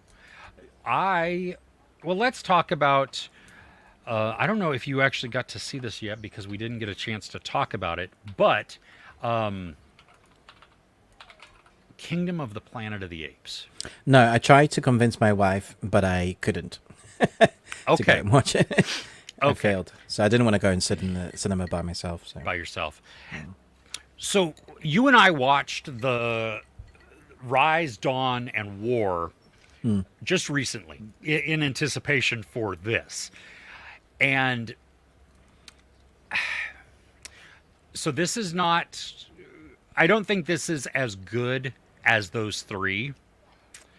Interesting. Because this story, and I guess I'm just getting some of the negatives right out of the way at the beginning, but this story is a little more generic when it comes to the what's going on. Right. It's you could take this premise and apply it to a lot of different situations, and it would still work outside of the Planet of the Apes. Okay. That doesn't mean though that it's a bad story by any means. It just, if I were going to rank them, I don't think I would put this above Rise, Dawn, or War. It's several generations after Caesar. We follow one ape whose family is taken, and so it becomes a rescue mission type of chase type of thing. Oh, okay. But how can he be strong then if it's just one ape? He has friends, okay, but he also encounters things along the way, which that's what actually that's a lot of fun. throughout, I've seen so many people talk about this, that throughout the reboots, at least, orangutans have been the best characters. That's true. 100% true. Yeah. And I got to tell you, as an aside, I'm going to take a tangent here because I can, and I'm talking. But I do believe that the orangutans are, in real life, are way more smart than humans give them credit for. We had took the kids to the zoo years and years and years ago, and we were watching the orangutans, and they all had boxes, and they would put the box over their head, all of them, and they'd sit there, and we're far enough away, we can't hear any noises too much or anything else, especially because the zoo is loud in general. Yeah, of course. But then every once in a while, one or two of the orangutans would take off the box, lift the box up at their head, look at the people, see who was watching, and then put it down. I am fully convinced they were having conversations. Not like telephone or anything else, but they were just talking, and we couldn't see their lips move, because I tell you what, first off, they can rip your arms off, I think, but then way too smart. The looks that they gave. Were they getting ready to take over, Chris? I think at some point they are. They were planning. They might be doing the long game here, but it's going to go. But anyway, so we get an orangutan in this one also. The religious zealotry that is displayed in this is fun. It creates a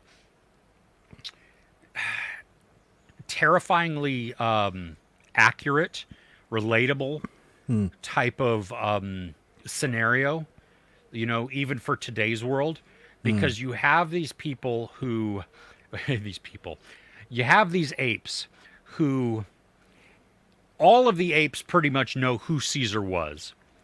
And over time, though, certain factions of apes have broken what he stood for, what he wanted, how he, you know what I mean? Yeah.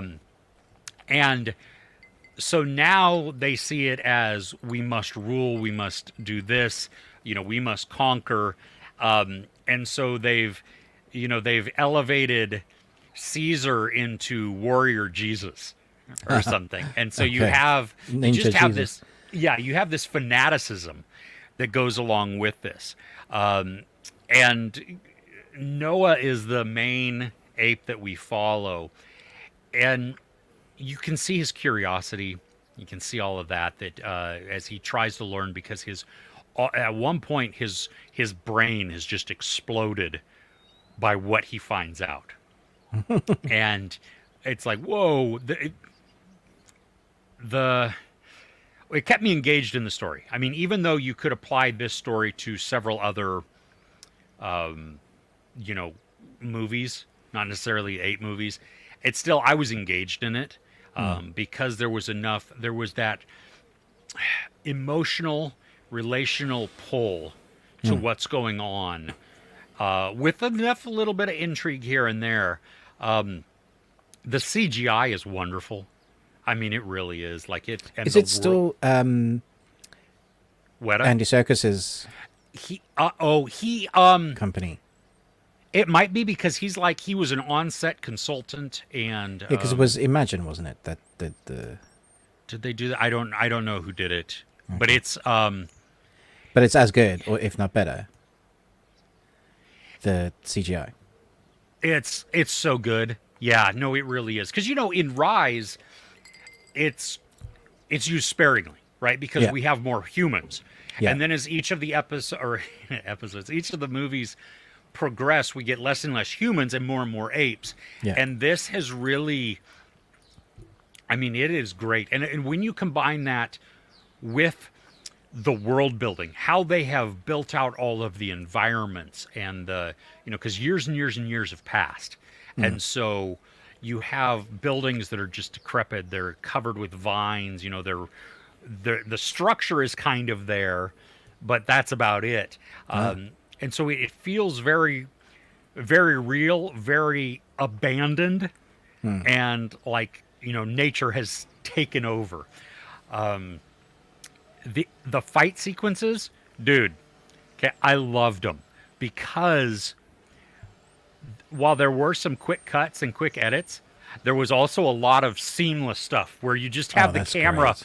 Yeah. flying around these fights that are happening, and because they're apes and they can swing from things and they can jump, they just have way more abilities. I mean, it's like anime or something. It's they can do anything they want almost because humans just aren't able to maneuver themselves in that way as much.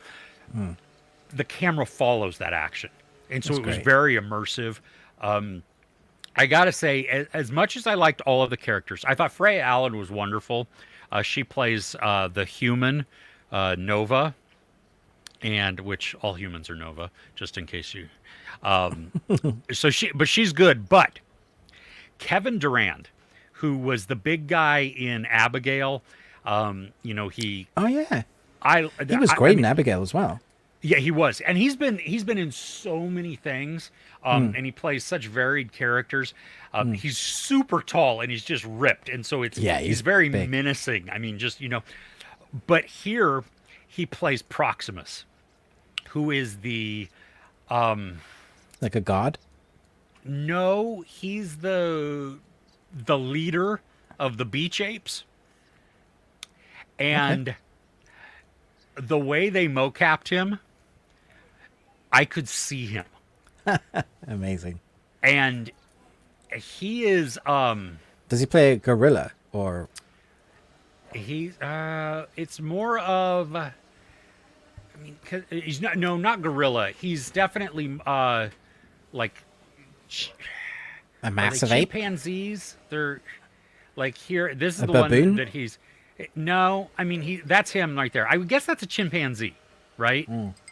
Because it's not gorilla. Because there is a gorilla, and you can. That's just a whole. Big, hulking type of thing. Yeah, but the the zealotry that comes from this, the fanaticism. Oh, so he plays the bad guy, the big kind of boss. Yes. Yes, and it's yeah.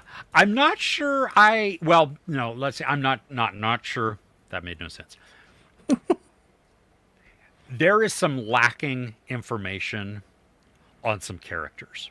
Oh, okay. That like you can gloss over it in part of it just because you're enjoying like the action and everything that's going on.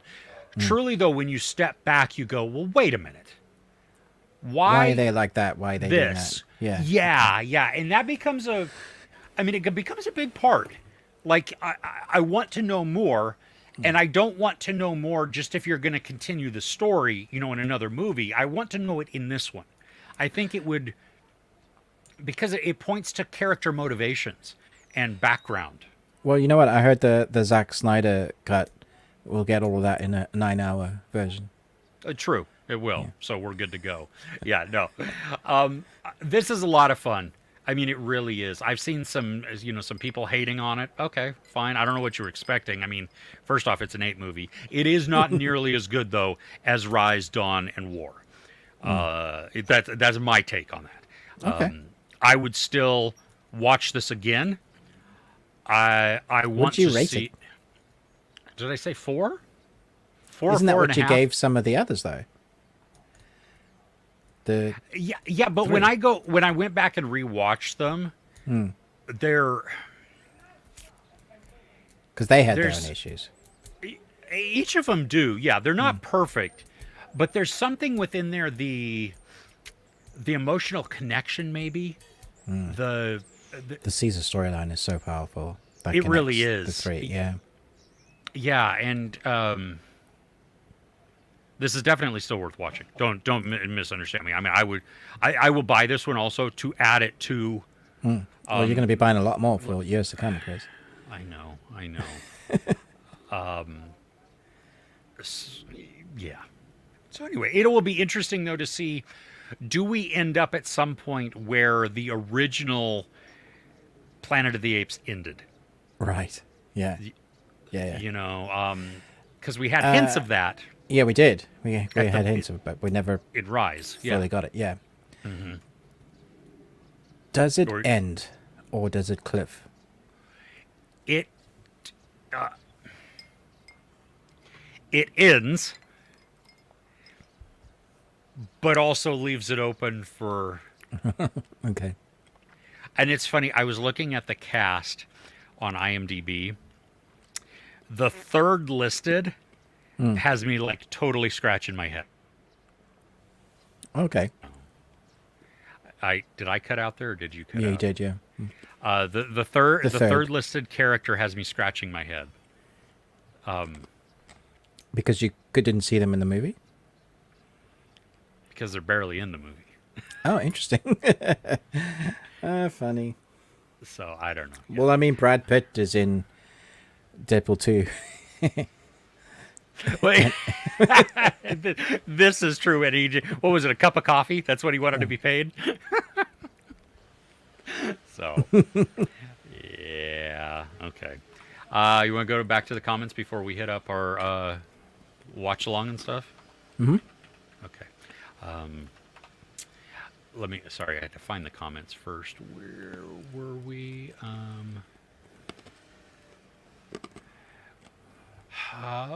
Okay. Have we watched Ron? Yeah, I think I've seen Ran. Wait. Is this... This is Oh, Japanese or Korean. yeah. It's It's Kurosawa's. it's Akira. Yeah. Yeah. I've seen most of it. I don't know if I've seen all of it. Yeah, I'm pretty sure I've seen it, but it's been a while. Yeah, it would have been a while to move. Yeah. Jade, Usual Suspects. Yeah, it's a good movie. Problematic now with both Bryan Singer and Kevin Spacey. Yep. But the movie itself is, The artwork is spectacular. there. You can separate.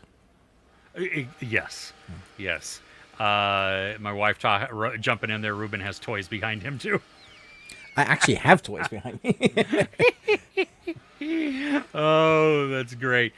September Blue UK. Hey, welcome. Hi. How are you? Glad to be here. You've been listening for a few months, but first time catching live. Awesome. That's so cool that you're here. We appreciate that. Oh, Lovia said, it's from Poor Things. Oh, gosh. Wait, let me find it again because that was... Will it make me remember it? Is it, though? Because I can't find it. I'm sorry. Kitty was the name from one of the characters from Sense and Sensibility. And her father is sick, and I'm pretty sure that's a line where Kitty explains to someone about her father. Yeah, being sick. Yeah. I don't know. I'm not going to watch Poor Things again. So, Yeah, neither am I, ever. yeah, would I'd rather watch Dragon Ball Z, the movie. is that a bad one? Kitty is a character though in whatchamajiggy, Poor Things. So, Poor Things, yeah. yeah. Okay, Slider's a classic. Yale, hey, it's not like all the multiverse VS that's on today's movies and series. Well, that's good. That's good. Yeah. Okay, so General says I was outnumbered a couple of times about liking Rebel Moon 2. You liked it also. That's cool. But you love the slow-mo. And Ruben, he feels like he's betraying you. I'm taking some of these back. Yeah. I'm reversing these. That's funny. I do appreciate the in-depth showcasing of how to harvest grain, because that will help me when the world goes to poo. So, but no. I'm glad you enjoyed the slow-mo also. That's cool. They will ruin Doctor Who. Possibly. I hope they're not. I'm going to give it a few more episodes because I love Doctor Who, but so far I'm just not feeling it. I just don't know. Yeah, I don't know. Yeah, I love. Yeah, streaming movies in 2 weeks kills box. Oh yeah, and a beautiful experience and tradition of watching movies with a crowd in the theater. Yeah, Silver Screen Lament. You're right, Les. Yeah, see, it's it's too short of a window. Phantom Menace, it was like watching it for the first time. Yeah, I bet that was awesome. They did re-release it, didn't they? Just Yeah, it's the like 25-year celebration. was it a was one-day type of thing, or Yeah, a couple of days maybe. It might have been just one day. Yeah, on its day. okay? Yeah. I wanted That's to go. like- I just didn't have time. Yeah. Well, it's like when me and my kids saw Rogue One 2 years ago, I think. Oh, you on went back IMAX. to watch the... And, Bet yeah, that was awesome. Yeah. It was so good. It was so good. Carlos, hello. Hey, how are you? Glad you're here. Hey, Carlos. I saw The Devil, love ya. Iconic Korean revenge movie. Bollywood did a remake and a part 2, continuing it on their own. Wow, I've never even heard of the Indian one. Have you? No. Bollywood? No. Yeah, we are going to talk about this because I'm not sure Ruben liked the movie as much as I did. I've been watching Doctor Who since the Tom Baker. Wow. Baker years. Yeah, I'm old. I love that part. Calling yourself out. Wow, That's yeah. okay. And Jade saying ditto also. They loved Baker. Let's see. Analyze this, analyze that. I have Yeah. not. I love Analyze This. Not a huge fan of Analyze That. I laughed a lot in Analyze This. Because that's Billy Crystal and Robert De Niro. Robert De Niro, yeah. It was so funny. One's the psychiatrist. The other one is he's a mafia boss guy, and he needs to see a psychiatrist. And there's this stuff like he has a wife, but he also has a girlfriend. And Billy Crystal's like, well, why can't you do those things with your wife that you do with your girlfriend? And he says, are you crazy? That's my wife. She kisses my kids. Yeah. There's a lot of really old school comedy in that works well. Okay. But yeah. The Devil. Oh, yeah. Ruben and I watched that just a couple of weeks ago. Yeah, didn't we discuss that recently? The Shyamalan one. Yeah. Okay. Chris says Doctor Who's on Max. Only specials and 14 are on Disney. Okay. So Max has some of the... I don't know if it has the Christmas specials or not, but So you say 14, but they're labeling it as season 1 because it's a soft reboot. It's so confusing. Yeah, it's weird. Because Christopher Eccleston was also rebranded as season 1. Rebranded it as season 1, yeah. What the heck? Oh, gosh. Okay. Yo wants to know if you could take one movie with you to watch in heaven, what would it be? The Omen? 7?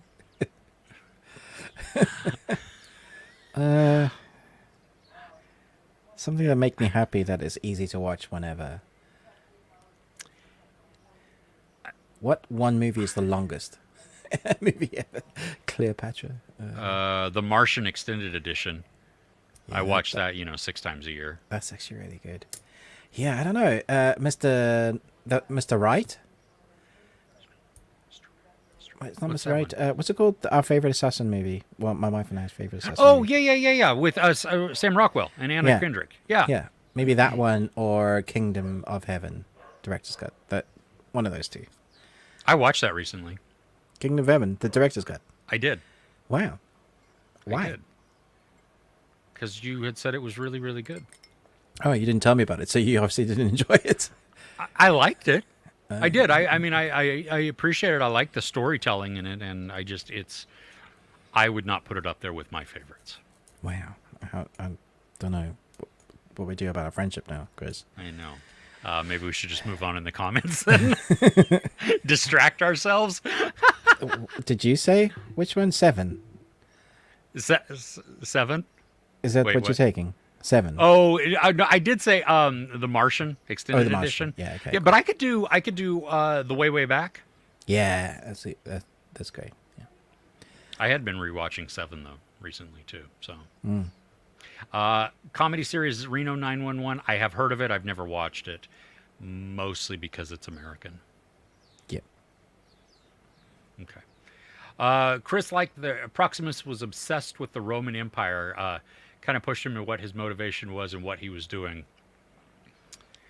Yeah, it's you can see a lot of this, which I think, like I liked the zealotry that was present there, but you could apply Definitely this got that movie. from the trailer as well. That's interesting. Yeah. Yeah, it's effective, especially if you want to hold up a mirror to today. Did I jump out again there? Oh yeah, you did. But you're back. But I heard what you're saying. Okay. You just froze in Yeah. the Matrix. Badger would like to see an adaptation of Ian Banks's Culture series. Great sci-fi read if you haven't heard of it. Probably my favorite. I've never even heard of that. No, not heard of it. Ian Banks. Okay, I'm going to look that up later. Badger should look up a duo called Bodger and Badger in the UK. It's great. Bodger and Badger? Bodger and Badger. Yeah. What's a Bodger? You'll have to find out. Okay. Badger, hey, chocolate chip cornetto, that's totally fine. That's good. Yeah, I'm good. I like all ice cream except those with nuts in it. What? I like mint. Yeah. I hate mint. I like mint with the nuts on top of it. Ooh. Yeah. See, I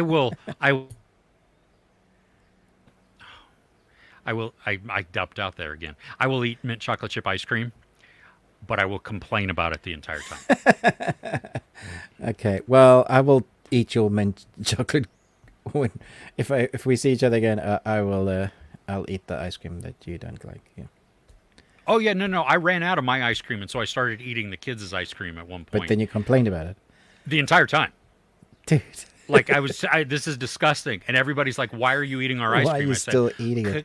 Because I don't there's have no any of other my ice cream. own. Yeah, that's welcome to Chris's brain here. Wow.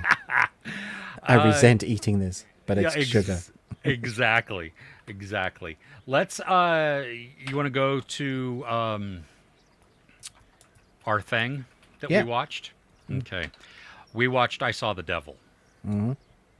This is the one that we were supposed to watch. Yeah.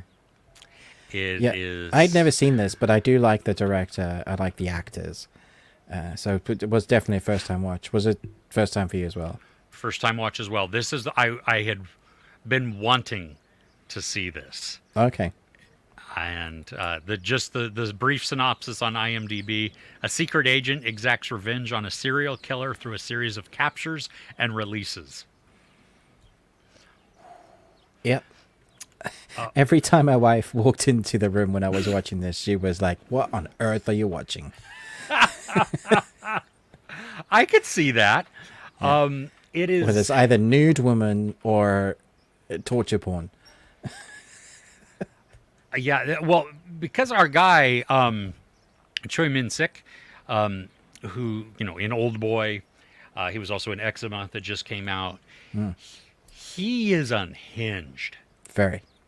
He is a bad dude. And this is not a spoiler because this is right from the get-go. I mean, the way the movie opens up. And then we have Lee Byung-hun, who I think I have a slide of him. Yeah, here. He's a trained detective, very skilled at what he does. Yeah, and he has access to things that the police don't, yes. Which helps him on his way a little bit. Yes. But this was... Well, I'll let you talk about it first. Did you like it? I liked it for the expertise of the film. I thought it was a very good film. The content of the film I struggled with, and the morality of it I really struggled with, because you're meant to be rooting for the detective because something terrible happens, and so it's a vengeance storyline. But the people that the detective ends up hurting because of what he does to the bad guy makes it him just as evil as the bad guy doing stuff, the justification for it. So if you're going to do revenge, I get it.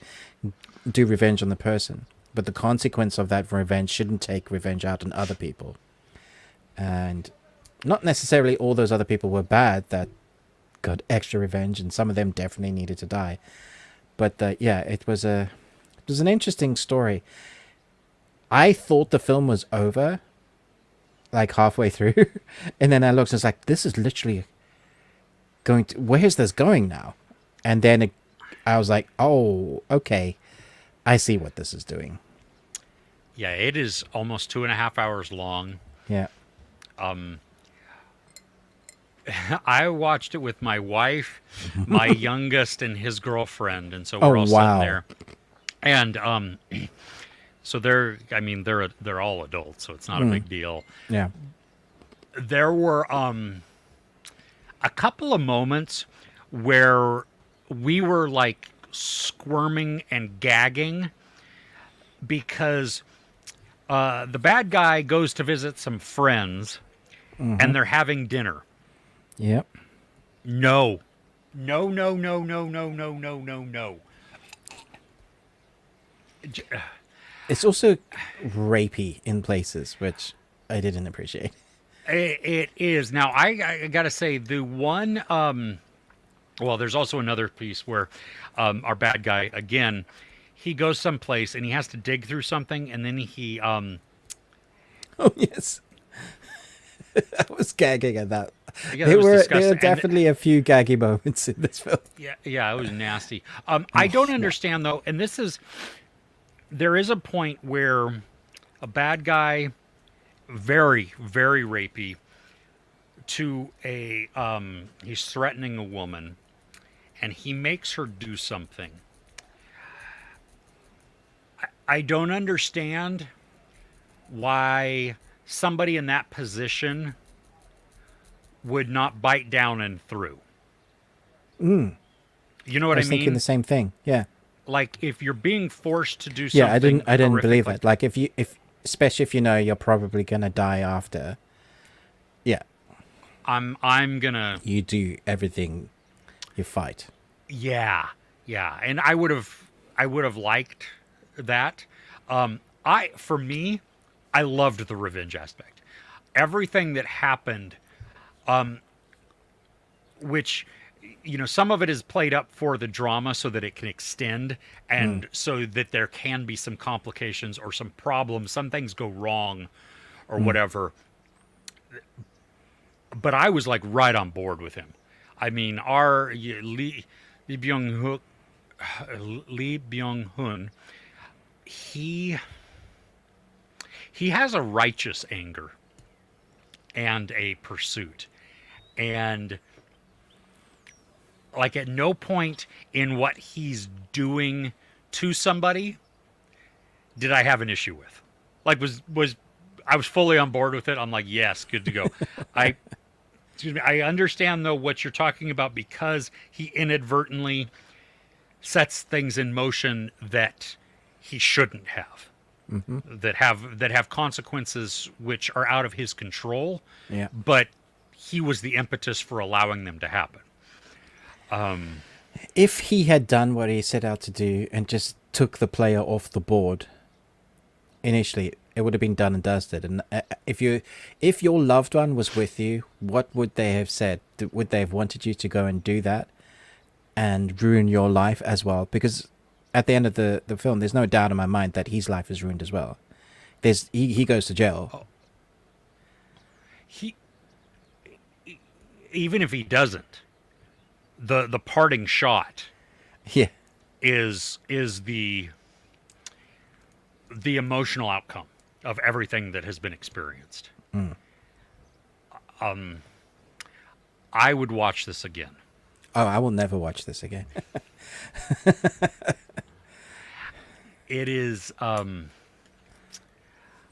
loved the violence. It is. Man, I felt a little bit sick after watching this film. Yeah, no. I was queasy through parts of it. I mean, there are some nasty, nasty elements in this, and yet I was enjoying it. Just, yeah. So there you go. What's the last time you saw a psychiatrist, Chris? It's been a year or two. It's been a while. Yeah, a little bit. I'm still on my crazy pills, but it's okay, not. cool. Yeah, I need those. I'm gonna stay on those. Yeah, I'm gonna stay on those. Those are okay. Cool. Those are good. Do you want to talk about the thing that didn't make our list? So I already talked about mine. That was Doctor Who. Oh, okay. Well, then I will hit on mine briefly. Okay. This surprisingly, this is not poo, okay, which is weird. It's Mother of the Bride. It's Netflix. It's a rom-com with Brooke Shields, Miranda Cosgrove, Hey, Benjamin I like her on Bratt, the left. What's her name? Rachel Harris. Yeah. Yeah, it's a cheesy film. It's uber predictable. Every single beat is exactly what you think it's going to be. Right. But I liked, because it's so much less of the story of the two younger people who are getting married and more about the resolution and reconciliation between Benjamin Bratt and Brooke Shields, who knew each other years and years and years before in college. And not every element in this needs to be there. Chad Michael Murray is in this as like most of the time he has his shirt off. He is ripped, and so there you go. But he's like a distraction almost. Like, he doesn't need to be in there because he doesn't totally add anything. Right. A lot of the humor is very cheesy. It's very forced. But the whole thing was cute. It just, like, it was an easy watch. That was the thing. That it didn't annoy me. It did not outstay its welcome. It was like, I think 88 minutes, something like that. So, short, quick, over and done with. Will I ever watch it again? No. Is this if I were comparing this to some of my other rom-coms that I really, really enjoy, this one would be like ranked really, really low, because that's why I don't compare films to films while reviewing. You know what I mean? Because otherwise I would compare everything to like Lord of the Rings and how masterfully some of these things were Nothing executed. compares to that ever. Yeah. Yeah, and so it would just be poo. So, but it's fun, it's cute, it's like casual watch, but not an annoying casual watch. So, yeah, nothing spectacular, nothing to write home about. But if you're in the mood for something, if you're looking for something to watch, give it a go. Cool. Yeah. I'm convinced. Aren't you? Yeah, I mean, come on. It's in a nice location. There's some humor, good friends. Nothing's mean-spirited, really. Could I play chess and have this on in the background? Is it that sort of movie? Yeah. Yeah, cool. yeah, you could. I mean, this is like you could sit on the couch with your partner, scrolling your phone. Oh, yeah. Have a giggle every now and then. Yeah. I mean, super. And then low when the stakes. Credits roll, you're like, "Oh, is it over?" Okay. Yeah, exactly. I mean, there's the complications that are thrown in when you know they're going to be thrown in. There's the misunderstandings that's causing the tension. Love Hard or Love Actually or any of those. No, it works though. So cool. Yeah. All right. Yeah. Nice. Do you want to go to what we're entertainment news before we go back? Yeah, let's do that. Okay. So I already mentioned about the 9 movies of all the Apes movies that we're getting. So that's a thing. Not sure how I feel about that, but all right. Yeah, if it ain't broke, milk it to death. Until it is broke. Yeah. Did you mention about Aurora Borealis? Did anybody see that? I'm just wondering. Yeah, I didn't get to see it. It was a bummer. See them. Okay. Talking about the mocap and Andy Serkis. There's The Hunt for Gollum coming out with Andy Serkis.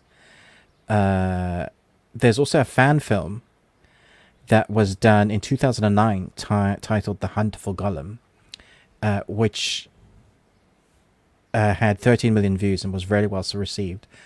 And the day after the trailer or the announcement for The Hunt for Gollum came out, Warner Brothers issued a copyright strike on their channel. And they have now since reversed that because the internet went mad. And they said, oh, sorry, it was by mistake. And I'm sorry, that's just bullshit. It's just absolute bullcrap. That's not by a mistake. You don't want the same name associated in a your IP, so you just decided to ruin their creativity. And now because the internet has said something, like, Warner Brothers just keep making really interesting decisions. Yeah, that's curious. It's stupid. Like a bad PR move. And talking about stupid, yeah. FX is looking to make season 2 of Shogun. I saw that. What is that about? The showrunners said no. We're doing one season because that's what the book is. We're sticking to the book. Yeah. I don't know I don't know how true this is yet. Because the only source I saw credited was Deadline. Deadline are pretty accurate, though. They are, but Discussing Film was talking, I mean, you know. I just no. Just no. Yeah. Well, Andy Serkis is also, I think, directing the movie. Yes, he is, yeah. And also, obviously, going to do the mocap and stuff again for Gollum, because he is Gollum. Yeah. He is Gollum, yeah. I definitely want to watch it. Like, yes. Andy Serkis doing Gollum. There's so much stuff that's in the books that we didn't get in the film still. There's a lot of stuff that they can do. And I'm done with fans being mad about, like, anything new in Lord of the Rings. Like, just give me new content. Like, whenever there's new Star Wars stuff, I'm happy we get new stuff. Might not be as good as the stuff we've had before, but I'm glad they're expanding the world. Now, do I want them to be amazing? Yes, but we can't always hit magic. Sometimes it's just good, and that's okay. Yeah. Well, and following on that, and then we'll follow into some other things also. Remember how when the writer's strike ended, like the first bit of news that really came out was Greg Daniels, the creator of The Office, the U.S. version of The Office, had said, I've got an idea. We're going to do something that's like The Office, that's in that same vein. Yeah. Well, it's in production, or they've started actually like pre-production for it. For what? It's a publishing company, I think. Okay. Not a paper company. So it's not actually Office, it's Office adjacent. Office adjacent. Okay. Interesting.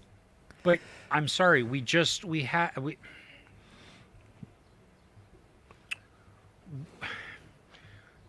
I want creativity. I want new. No, they just want money. Yeah. Well, Fast 11 is what it's being called, is going to be the final Fast and Furious film, and it will be released in 2026. So what is that, 5 years after Fast X ended on a like literally Massive. mid-action scene? Yeah. That's ridiculous. Yeah. And they would have aged somewhat then as well. Mm-hmm. That's a big chunk of time. Yeah. Then following with news with that tied in, Vin Diesel, he is going to be Riddick. Yes, I knew Riddick was coming. Yeah. Okay, so Furiosa. they're Furia. Furia. But not Furiosa. yeah. Furia, Yeah, in August is when they start filming. What? So he stopped his Fast one because he wanted to do a Furia where it stars him as the lead and nobody else. Cool. I mean, I've always liked the Pitch Black movies, so let's see what he does with this one. Hopefully it gets in shape again because they hid the pouch well for the last movie. Yeah. Well, he's older. You know, it is hard to keep that svelte. When you're earning $50 million a movie, let's not, Well, this is true. I mean, that's your only job then at that point, right? Is to work exactly. out. Yeah. EA, the games company, EA, it's in the game. CEO Andrew Wilson of EA says they are looking into ways to put ads into major games. So, and they've got a Star Wars because they did like their 2 Jedi Outcast, Jedi Survivor games, and they were fun. They were good, and I got angry, but I could see it in the Jedi games as like if it's in a neon city and it's on like a sign and they're like advertising something as you go past, as you're running past and shooting.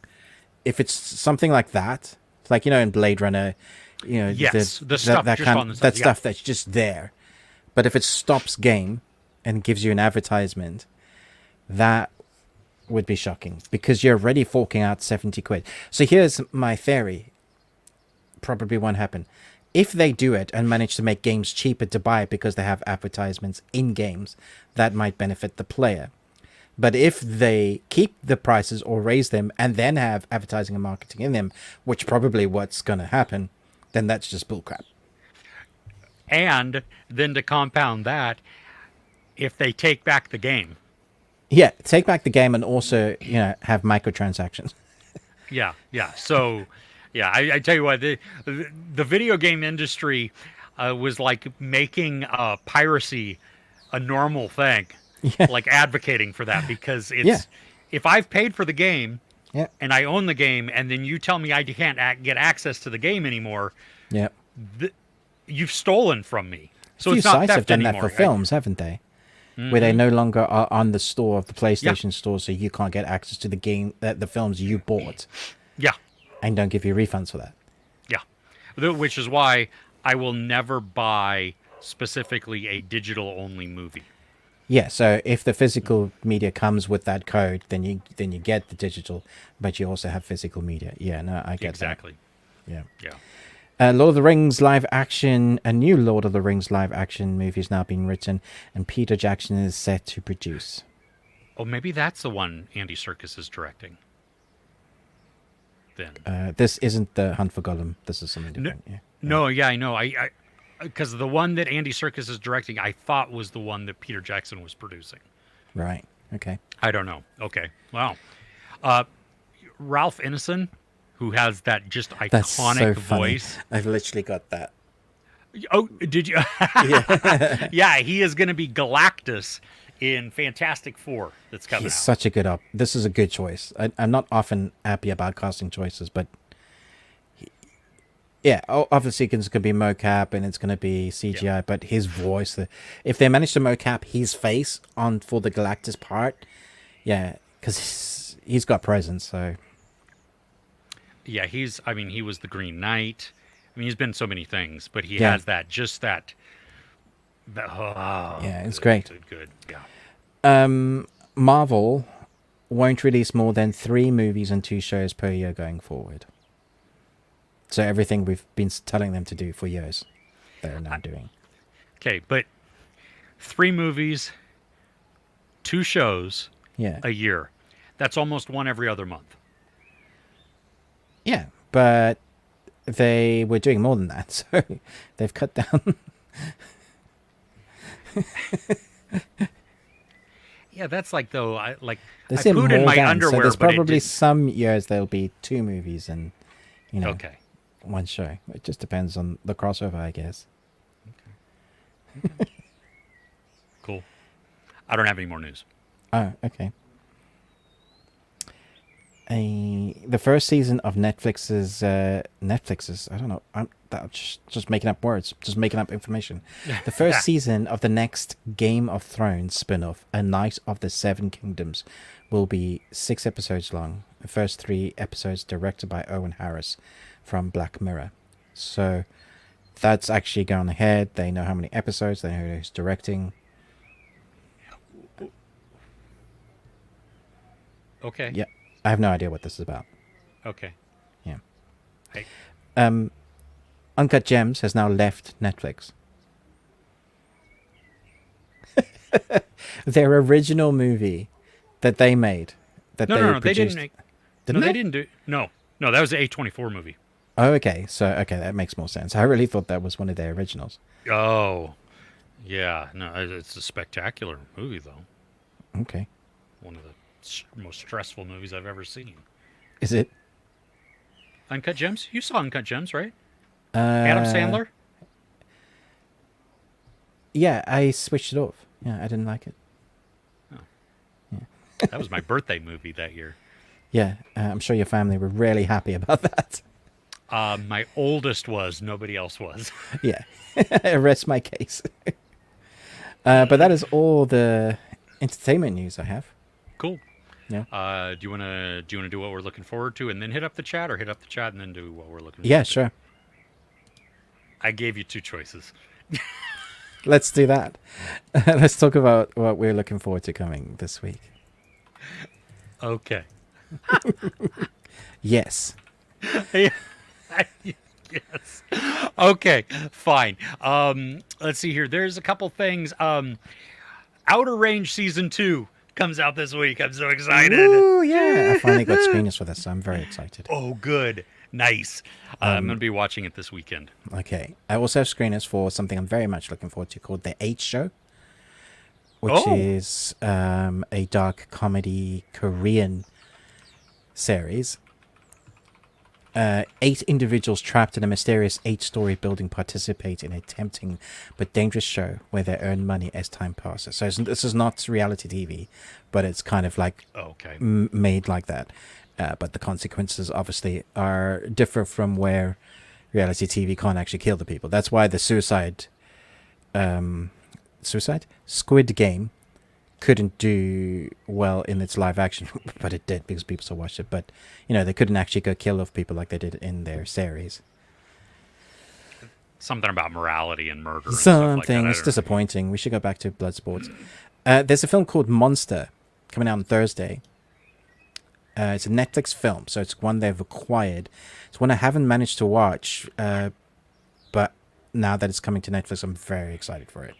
What year did it come out in? It's probably 22, 23. After being abducted and taken to a desolate house, a girl sets out to rescue her friend and escape from their malicious kidnapper. It's Indonesian horror. And it looks pretty dark. Pretty dark. Indonesian. Okay, I don't know what the one I found from 2023 is Japanese, so I don't know. Okay. Bridgerton? Does that come out this week? Apparently. Oh, the first part, because isn't it 2 parts or 3 parts? It's 2 parts, yeah. So the first part comes out 16th of May. The second part comes out 13th of June because, they do that now. I was told that they did not have screeners, which so I funny, know is an outright lie. They're literally in my account right now. Because you have screeners. Yeah. Bonkers. So there you go. Yeah. So I will watch it. I don't know when I'll get to a review. Maybe it'll just be we talk about it over the weekend. There's a documentary coming out. Actually, there's a couple documentaries coming out to Netflix this week. One on Wednesday, the 15th, called Ashley Madison, Sex, Lies, and Scandal, which is very, very similar to the other Ashley Madison documentary that came out in 2016, which was that one was only 45 minutes. It was Ashley Madison, Sex, Lies, and something. Videotapes? No, it's close. Weird though. I mean, the titles were so close together. I watched it, so it's a long documentary. And then Power, coming out on Friday the 17th. This one I have not watched yet because it is. It's about the abuse of power by police. Oh, interesting. And I think it's going to be really hard to watch. Yeah. So I have not watched that yet. It is. Yeah. Wow. It comes out on the 17th. So on the 17th at the cinema, we've got the first part of The Strangers, which is a horror. Rennie Harlan. Yeah. Yeah. The more information I get about this, the more intrigued I am because I don't even know if it's just 2 parts now. I think there's a 3rd part coming. Yeah, I thought it was supposed to be a trilogy. Yeah, I think that's right. And they're coming fairly soon. Yeah, they're like all 3 of them are coming out this year, I believe. Yeah. So that'll be really interesting to see what that looks like. Also, if local cinemas are doing early screeners this weekend, so I might be watching that this weekend. Nice. Yeah, there was a screener today in my area that would be happening in 45 minutes. 35 minutes, something like that. I just don't know if I can handle that amount of kids in the cinema. So if there's a late show, I might go to that. That is one of the downsides there that I have. Lots of noise and you know, kiddies enjoying themselves, which is fine. Yeah. But I'm yeah. a grumpy old man, so yeah. Exactly. I saw the TV Glow it's been having like staggered release. This Friday, it's finally coming to my area, so I'm Nice. excited to see this. This is the A24 as well, isn't it? Yeah. Yeah. Yeah. I really want to see it. It's not coming out yet for a while, I think, but yeah, it looks great. On Shudder, which I watched both of these movies last night. Okay. There's a 1994 movie that has Nikolai Coster-Waldau. I don't know if that's how you really pronounce his last name or not, but he's Oathbreaker. He's the Kingslayer in wow. Oathbreaker's the sword, right? He's the Yeah. Kingslayer in Game of Thrones. Well, Yeah. he was in a movie in 1994 called Night Watch, which was Right. then remade in 1996 or 7 with Ewan McGregor. So it was funny because Weird. I had never seen the original, but as we're watching it, I'm like, this sounds so familiar. This this feels like I've seen it before, but I've never seen it before. And then sure enough, I have seen it, just the Americanized or the British version. Right. So that's coming to Shudder. But Okay. then the same writer-director has done a sequel called Night Watch, Demons Are Forever. And that is also coming to Shudder on Thursday. Is that a new one that's not out yet? It's not out yet. Yeah. So I see. Okay. it's a Shudder original. And so they're dropping both at once, and they have some of the same characters, which is kind of cool. If you've never seen Night Watch or it's been a really long time, like I appreciated watching the first one and then going right into the second one, into the sequel. Because So you're not talking about the Russian Night Watch, the vampires? no, movie? not the vampire movie. Because I really No, appreciate is- that. I love that. And Daywatch, and we're never getting Twilight Watch, which sucks because the book has so bad, not been yeah. read or written. Yeah. But so anyway, yeah. So those two are coming on Thursday or Friday, depending, I guess, on your time zone, maybe. But both to Shudder. So if you need a doubleheader of thriller, and it's disturbing also, especially the first one is really disturbing. Okay. Yeah. Nice. I only have one other thing that I'm looking forward to. Thelma the Unicorn on Netflix. Does that come out this week? It just looks cute. Is it coming out this week? Yeah, the 17th. Oh, okay. Yeah. Yeah. It cute. Nothing else. You know what I mean? Like I have high hopes for this or anything else. But you have a horse who then accidentally becomes a unicorn. Oh. Okay. Sounds How can fun. you go wrong with that? Yeah. How can you go wrong with that? Yeah, I agree. Do you have anything else? No. Okay. Let's go to the chat then. Okay. We've got a lot of them to hit Already? up. Okay. Yeah. People Cool. People be chatting. People be chatting. Yeah. Okay, so Lovia, going back to Planet of the Apes. Oh, yep. What you wait, 9 after? No, it's 9 Kingdom or altogether. eight So we've had after? 4, and we're going to get another 5. 3, 3, and 3. Wow. Yeah. Okay. Wow. Nope. Ron is Kurosawa's King Lear. I guess. Nice. I think. It's Yeah, been I a think really I've long seen- time. I need to go back to watch that. I do too. General says, I always hear about Doctor Who. If I want to start it, should I watch everything or select seasons or episodes? Sorry, Ruben, I hope you still serve under me. Personally, I would start with the reboot of season 2 where it begins David Tennant. Christopher Eccleston is fine because that's when we're introduced also to Rose. Yeah, the Rose character. But for me, Christopher Eccleston was just angry. Mm. It was like the He angry was Doctor Who. really angry. Yeah. And I just didn't like that. Yeah. So I think you can start pretty much anywhere, though, because it's always I gonna think you harken could back. watch Tennant and Matt Smith and then not watch any others, and you'll be fine. Yeah. Yeah. Yeah. Chris says he doesn't think that I should watch Analyze That. It becomes a consultant on The Sopranos, on a Sopranos type show. Hey, we all know that I love Sopranos. That is one Yeah, of you my do. It's one of your go-tos. It's one of your favorites. absolutely. Yep. Yeah. Yep. Just like The Shield. Ruben did like. Well, No, these really go far back, eh? yeah, they do. Yeah. Ruben did like it. I think it was messed up. It was You messed didn't up. like all of it. Yeah. Yeah.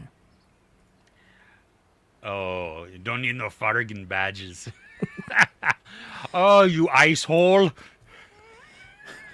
See, My I mother- thought he was Mick taking Lord of the Rings. I don't need Oh. no Frodo Baggins, and he was going Fargan badges.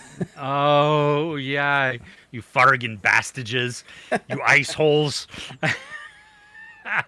My mother slapped me once.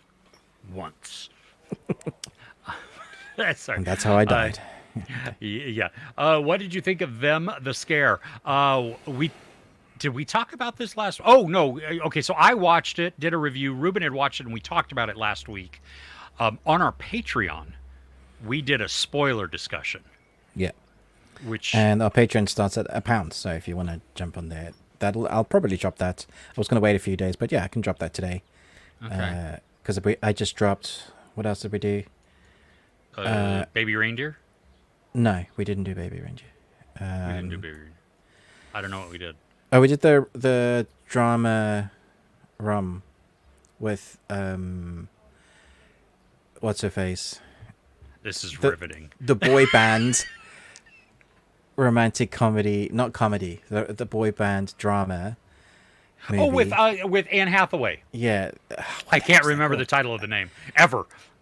I expect what I expect of you. No. If I need you, I need you. I saw you. I don't know. Anyone but you. No, I don't know. It doesn't matter. It does matter because people are going to look for it, and I can it's that never guy remember from. the Is it name. the same guy that's in Maxton Hall? I don't think so because that's a German series. Is it? Yeah. No, that is weird. Wait for it. The Idea of You. Damn it! I was going to get there. Okay. Okay. What did you say? What was it? What did we watch? The Or what did we talk Idea about? of You. Oh, that's it. That's the right one. Yeah. Yeah, that's the one. Yeah. Oh, have we seen the movie Dark Places? Very dark movie. I have, I think. Is that a pun on purpose? With Charlize Theron and Nicholas Hoult. Oh yeah, because that's based on a Gillian Flynn novel. Is it 2015 one? Yeah, with Charlize Theron. Yeah, Nicholas Hoult, Christina Hendricks. Wow, Chloe I don't think Grace I've seen Moretz. this. And she is South African, so normally I watch everything she does. Got Christina Hendricks as well. Yeah, there's a lot of Chloe people in Grace Moretz. What the hell? Why haven't I seen this? And where can I watch it? Apparently on Plex. Okay. it. Yeah, I don't have play. Yeah. Yeah, Plex is UK. Well, in the U.S. it's on Cinemax, Okay, cool. which I didn't even realize was a thing anymore. But this is not I Trap the Devil. Okay, Shiny. Well, you go watch I Trap the Devil. Enjoy gun that then? one. It's Shiny Gun. Oh, Badger loves Bodger and Badger. Yay! Oh, Badger loves mashed potatoes. Yes, he does. Bodger and Badger. Yeah. Oh gosh. Okay. Oh, hey, Red Comet is here. Welcome. Glad to At see the you. end? Yeah. Yeah. Revenge films. Watch Monkey Man. Nice. That's my best one of the year so far, so loved it. Yasi saying we do movie therapy. No crazy pills needed. Movie therapy is awesome. Yeah. Saw the Devil. Such a perfect title for the film. Son of Soils. Yep. Yeah, I agree. Yep. Yeah.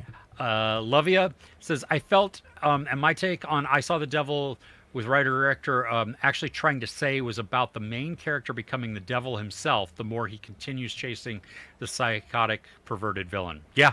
Yeah, I agree with that. Yeah. You can totally see at that. the end.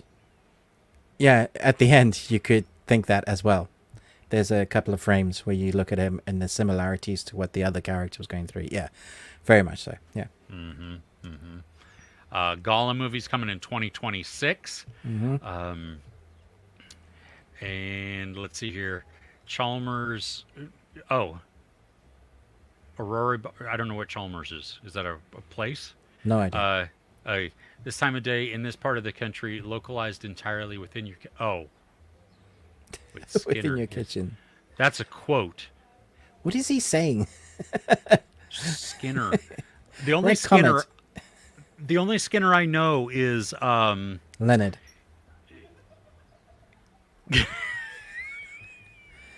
no. Okay. FBI deputy director. Oh, from X-Files. Yes. Yeah. Oh, Yes. that's gonna. Yeah.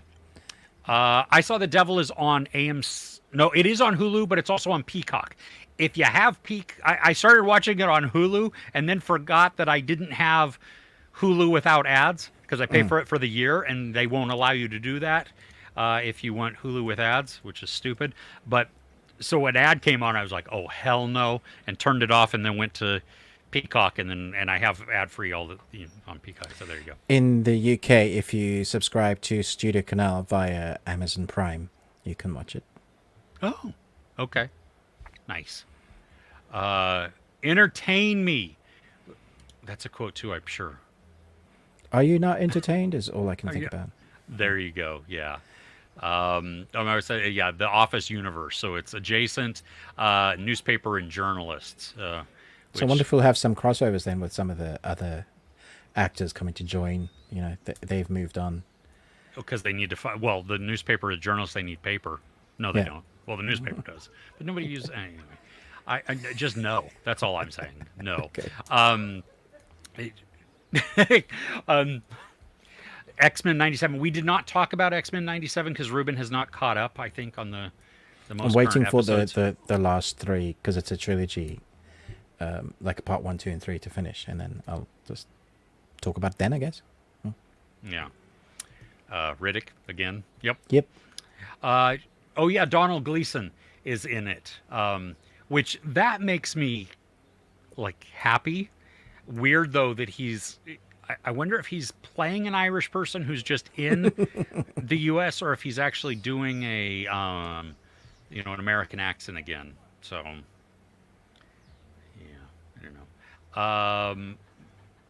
My guess is it's probably. Oh, okay. This is going back to your thing about EA and the sport or the ads. Oh yeah, maybe on the billboards. You know, when you're mid game, Midfield. they literally have an advert on the big digital board. Yeah. Mm-hmm. Or if you're playing like a FIFA game or something like that. Yeah, they like normally would have FIFA them. on the banners. Don't they have that already though? Isn't that advertised? It's Sponsored probably, by though, Adidas or Coca-Cola. Maybe it might be. Yeah. Yeah. Galactus is pretty big. I figured because the name is Galactus that it was monster size, like larger So than planet. we had a Galactus. In the Eternals, right? No, that Oh. wasn't Galactus. Flipping heck, in the worst film, the Green Lantern movie with Ryan Reynolds. Oh. I thought that was Galactus, or was it? We've definitely had a Galactus, Silver Surfer.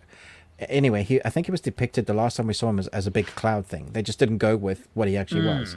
And I was just like, why? We need to have...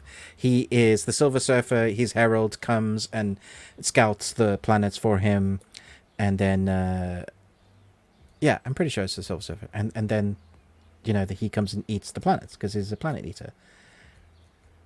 So... So wouldn't that just be the end of the MCU? Mm. Yeah. Okay. I mean, if you're... Well, but isn't... who was Devourer of Planets? Wasn't Dormammu? I am here to negotiate. Yeah, there seems to be a lot of them. Yeah. Yeah. Yeah. There has to be balance, though. So who eats the planet eaters? Yeah. Well, those ones, yeah, in the Eternals, those Eternals, pretty those big. were Celestials, yeah. Yeah, because they created planets. They right? created planets, so yeah, maybe that's the balance, yeah. Maybe, yeah. Maybe the one day they'll explain in the MCU why there's a giant celestial thing in the ocean.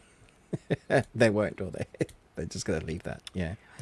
Thanks for that. People have placed that as an art installation to also then make it into a like a coral sea. You know what I mean? Like a coral formation there. So yeah. Why do Marvel's writers suck? Yes, I could write a book about that. I think a lot of it has to do with the rushing. The speed at which they're trying to put out content versus slowing it way down and giving us 2 movies a year, maybe. Rather than doing 17 rewrites, maybe do 50 until it's really polished. Yeah. And have the roadmap really figured out. I don't think they have. It doesn't feel like they have the roadmap as figured out. No, they definitely had for the the first few phases, but this one they didn't. They didn't know where they were going. Yeah. Levy said, the quote from Poor Things where they're at the couple, or they're at the dinner with the couple. That's right. I do remember. Right. Okay. Them saying that. Red comment. Yeah, Bear season 3 is coming out. I've seen 1 episode, and not even 1 full episode of the show. My wife is like, "You need to watch this. You need to sit down and watch it." And I'm like, "Okay." The one I watched was in season 2, where it was the family dinner, which was like. That was hard to watch. It was so angry and devastating and stressful and well executed. So, yeah. Yes, chef. Nice. All right. Knights of the Seven Kingdom follows Duncan and Egg, a novella. What? What is Knights of the Seven Kingdoms? Where we talk, we had to. Oh, we spoke about that Game of Thrones. Yeah. Oh, okay. A novella. So they're making a series out of the novella. Okay. Bye, love you. Glad you were here. Thanks for joining us, Livia. Yes. Monday is the epic showdown with the banker on the Islands finale. Woo! What a ride, Chris! I am so glad that you were on this. This is going to be outstanding. Do you think they will reveal the banker at this time? Or do they save that like for the next? Well, I guess not. If this is the finale. You sounded like a commentator there. That was so good. Look at them coming into the ring right now. Yeah, in the corner we have. Yes, red comment. The Crow turns 30 on Monday. It is coming to theaters. Yes, it is. Apparently, yeah. It's probably going to be raining on that day. It can't rain all the time. I'm gonna see though. I'm gonna see if it's playing around me and if I can go see it, because I think I did see it in the theater when it first came out, and so it'd be outstanding to do that again. That movie is such a vibe. I love it. Yeah, it is. Oh, okay. Do you know if there are any more Fallout series planned? And do you it's already been picked up for season 2, so it has. Hey, Dags? Dags? Do you like Dags? Oh, you mean dogs. Yeah, Dags. Yeah, I like Dags. So good. I want to watch that again. I got to watch it. It's been a while since I've seen it. Been meaning to finish Outer Range on half of episode 1 from years. Dude, okay. This is a great time because... This is such a good time, yeah. Amazon, when they released season 1... They did it weekly, but this one they're releasing it as a binge all at once. I didn't realize that. Okay. Yeah, I am like, because they want it to be, they want people with the continuity. I think they see a lot of people drop off over weeks as it goes along, especially when series like this are they're heady and they're strange and mysterious. You need some questions answered as well. Yeah, well, and they're so there's so much competing. So this is the one not in space. This is the one with the hole in the ground. Yes, this is Josh Brolin, and Imogen Poots. This is not the one that got cancelled. The other one got cancelled. Yeah, which is unfortunate too, because that one was spectacular. That was great as well. Yeah. So finish it, start it, finish it, so that you can then go right into season 2 this week and finish it all out. So Fallout season for 2 You're right. No, what? Okay. Have we seen the movie Emily the Criminal? Yeah, I saw it when it came out at Sundance. I just thought it was okay. I didn't love it. Then it came to Netflix. Did you see it, Aubrey Plaza? Nah, I couldn't be bothered. Okay. Let's see here. We have commentary back and forth between everybody. Weather's pretty warm today here in UK. How you coping, Ruben? I'm not. As you can see, I've frozen. That's how much I'm not coping. Oh goodness! Well, mine. Let's see here. In the U.S. right now, it's hotter than it is where Ruben lives. So it's 25 degrees Celsius here in the U.S., 77 Fahrenheit for those of us that don't know what Celsius or how to transition that, because I don't. I just don't even know what it means. But the idea of you sounds like an Ed Sheeran song. Ruben, the idea of you sounds like an Ed Sheeran song. Yeah, it does. Yeah. Going back to the weather, I'm so jealous of our neighbors. They've put out their pool. They had to like build it and fill it up, and they have a jacuzzi. And I hear the bubbles from where I'm sitting of the jacuzzi and the kids playing the pool because it's hot. Yeah. You should just walk over. I should. They are friendly. Oh, there you go. Ruben, Yale wants to know what your T-shirt says. It says this, yeah. I am a writer. Anything you say or do may be used in a story. Nice. Sully, huge Lord of the Rings fan, but underwhelmed by a Gollum movie. Middle Earth's a big place, and there's a lot to explore, and then that's what they're going with.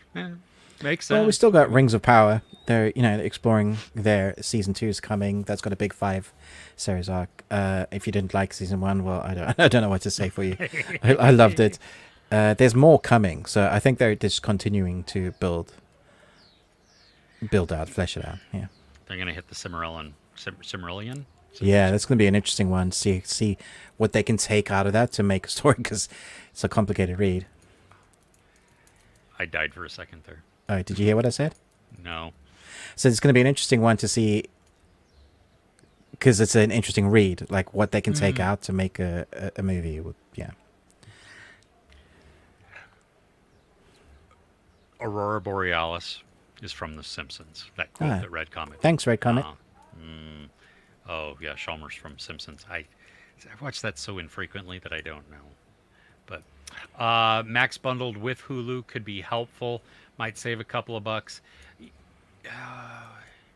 Yeah, it's a new bundle that people were losing their mind with. Did you see that? I didn't see this one, no. Yeah, so Hulu, Disney, and Max are coming together for one bundle, and it must have been some extreme Christian people again are saying that now Disney has porn on it because some of the HBO series are quite adult, which is fine. But I mean, what world do these people live in? The internet has porn on it everywhere.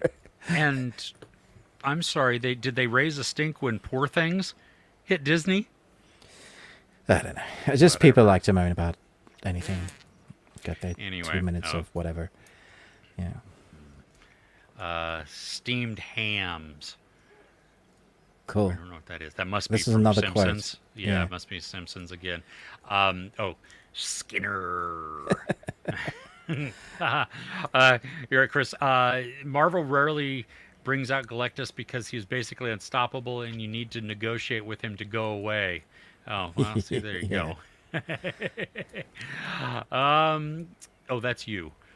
Kitty has no discretion in her coughs, says her father. She times them ill.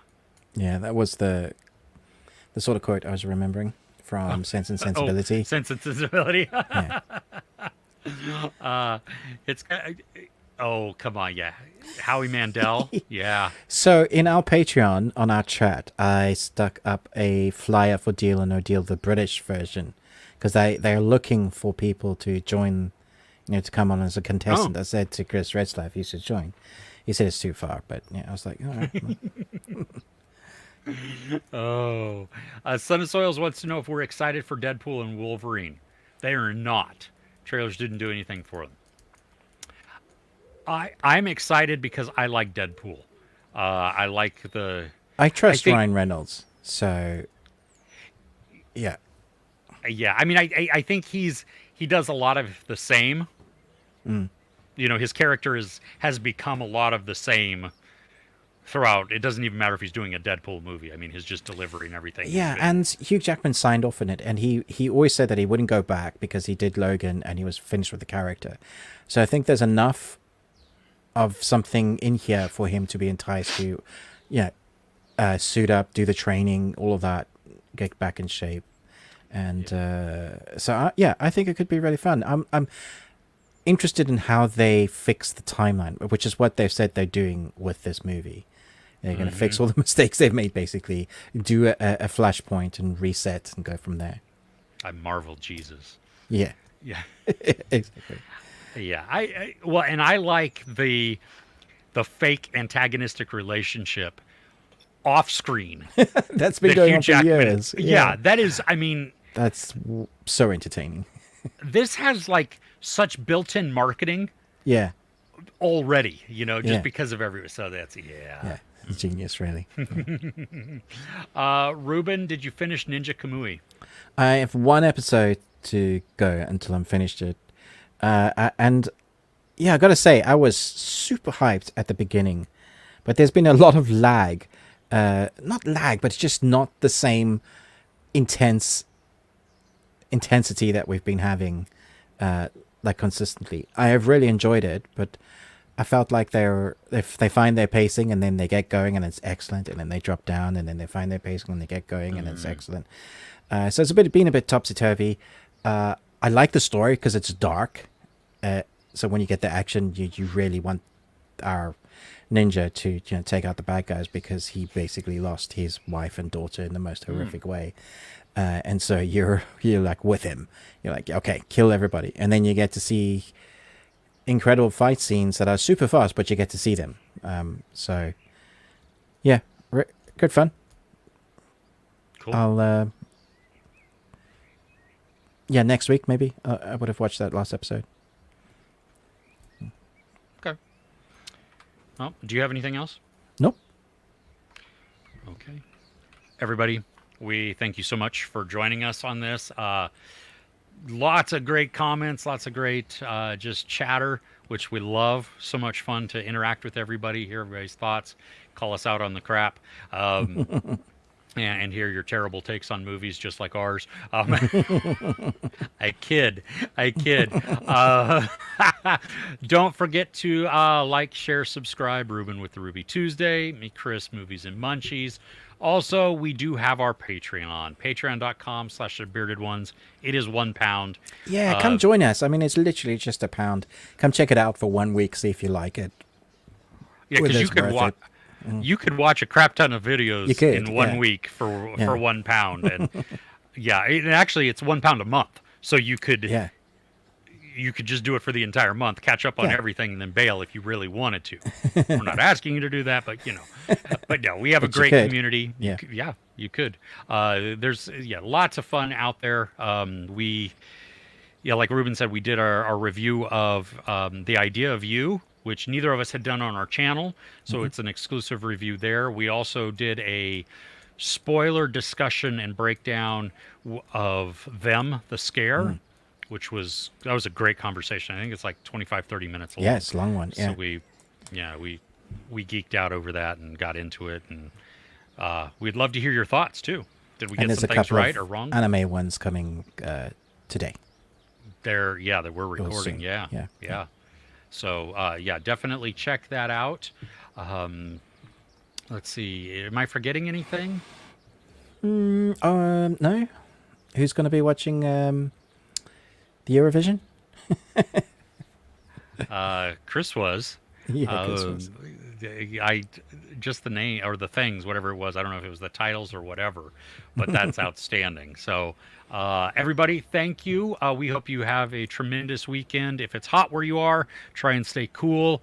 If it's cool where you are, well, then we're jealous of that. Check out the Aurora Borealis. I don't know if it's going to be visible again today. I think you might be able to see a bit more of it today. It won't be as great because the solar storm's kind of passed. So it was a magnetic solar storm or something like that. So yeah. Weird. So did that give you like so it gave us like damage? An array of colors that we don't normally see. I don't need any more brain damage. Thanks. the photos that I saw from all over the world were spectacular. Yeah, stunning. Yeah. Oh my gosh, so jealous.